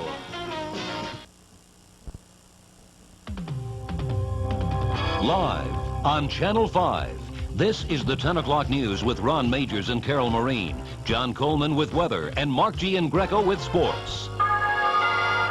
The Channel 5 news at 10. Good evening, I'm Mary Murnane. And I'm Derek Blakely. Ron and Carol are off tonight. Well, this time it is for real. Lenny Dykstra to start it off. 80-degree temperature here. The first pitch of the official first night game at Wrigley Field. After last night's washout, the first official night game at Wrigley Field is in the record books. And Mark G. and Greco joins us now with a quick look at this history-making game. Yeah, what do the souvenir collectors do now? They have a problem. What do you do? Say you got to go to both games. Do you save last night's ticket stub for the scrapbook or tonight's stub? Or both? Or throw them both out? Whatever. They threw the switch again tonight without fanfare. Every one of those GE bulbs fired up again. And in the 7th, the Cubs fired up too. They rally back as Jody Davis smashes one to the wall. Did Lenny Dykstra lose it in the lights? Guess so. Off his glove, gets beer poured on him while Paul Merrill goes home with the go-ahead. And the Cubs hang on to win the official first night ball game by a final of 6-4. And coming up later in sports, live post-game report with Tom Scher from the ballpark and the story of the punishment for those Cubs who took that unauthorized slide last night. Thanks a lot, Thanks, Mark. So the Cubs have finally played a full 9 innings under the lights at Wrigley Field. They had to battle 2 other National League teams and Mother Nature to do it. Channel 5's Rick Salinger joins us live with a wrap-up from Wrigley Field. Rick? Well, they did it. They got a game in under the lights here, no rain at all. So now the question becomes, which was the real first night game?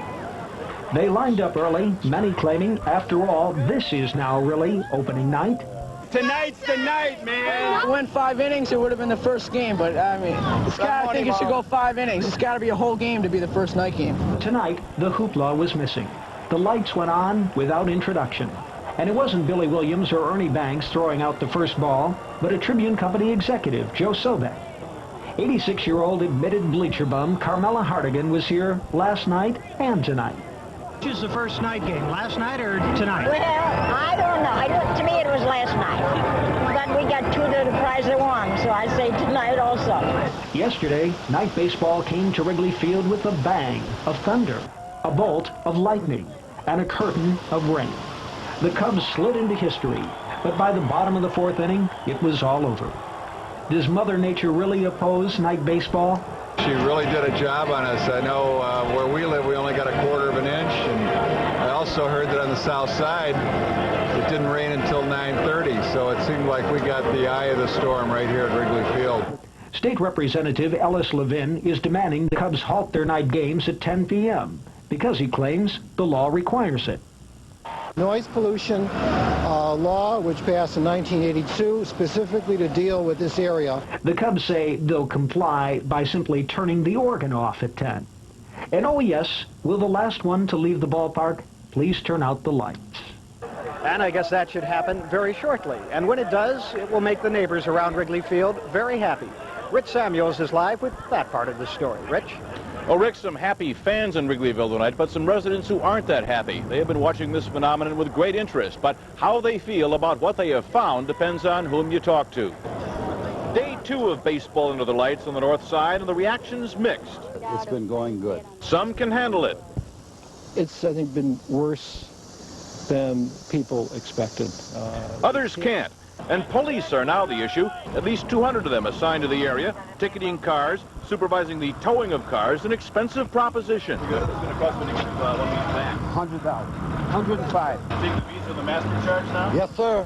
They said we didn't have a business license. And they're telling illegal vendors to head west. But cops on the beat are saying this is a waste of manpower. And the superintendent of police was saying that the only reason there were so many police was because of community pressure, an observation that doesn't please the community. It's very unjust, but it is typical of a city administration that would not listen to the community to begin with. And in all due respect, we expected the police to pull out of here as fast as possible. The night crowds are not likely to abate, but after this night, police staffing will be reevaluated, prompting the question, what about next week and the following week when we get to the 5th, 6th, and 7th games? And in the minds of some of those who watch the crowds, the question's already answered. Is night baseball going to work on the long run for this neighborhood? No. No, it won't. Those inside the ballpark will disagree. But the people outside the ballpark who live nearby here by the end of the week are expected to announce that they've hired a law firm, and that means that they'll be on their way to court. Daryl and Mary, or Derek and Mary, I'm sorry. Thank you very much, Rich. In other news tonight, a popular sports columnist for the suburban Daily Herald has mysteriously vanished in the mountains of Colorado. Keith Reinhardt hasn't been seen since Sunday, and as Channel 5's Ray Suarez reports, search crews have turned up nothing. In the Daily Herald sports department,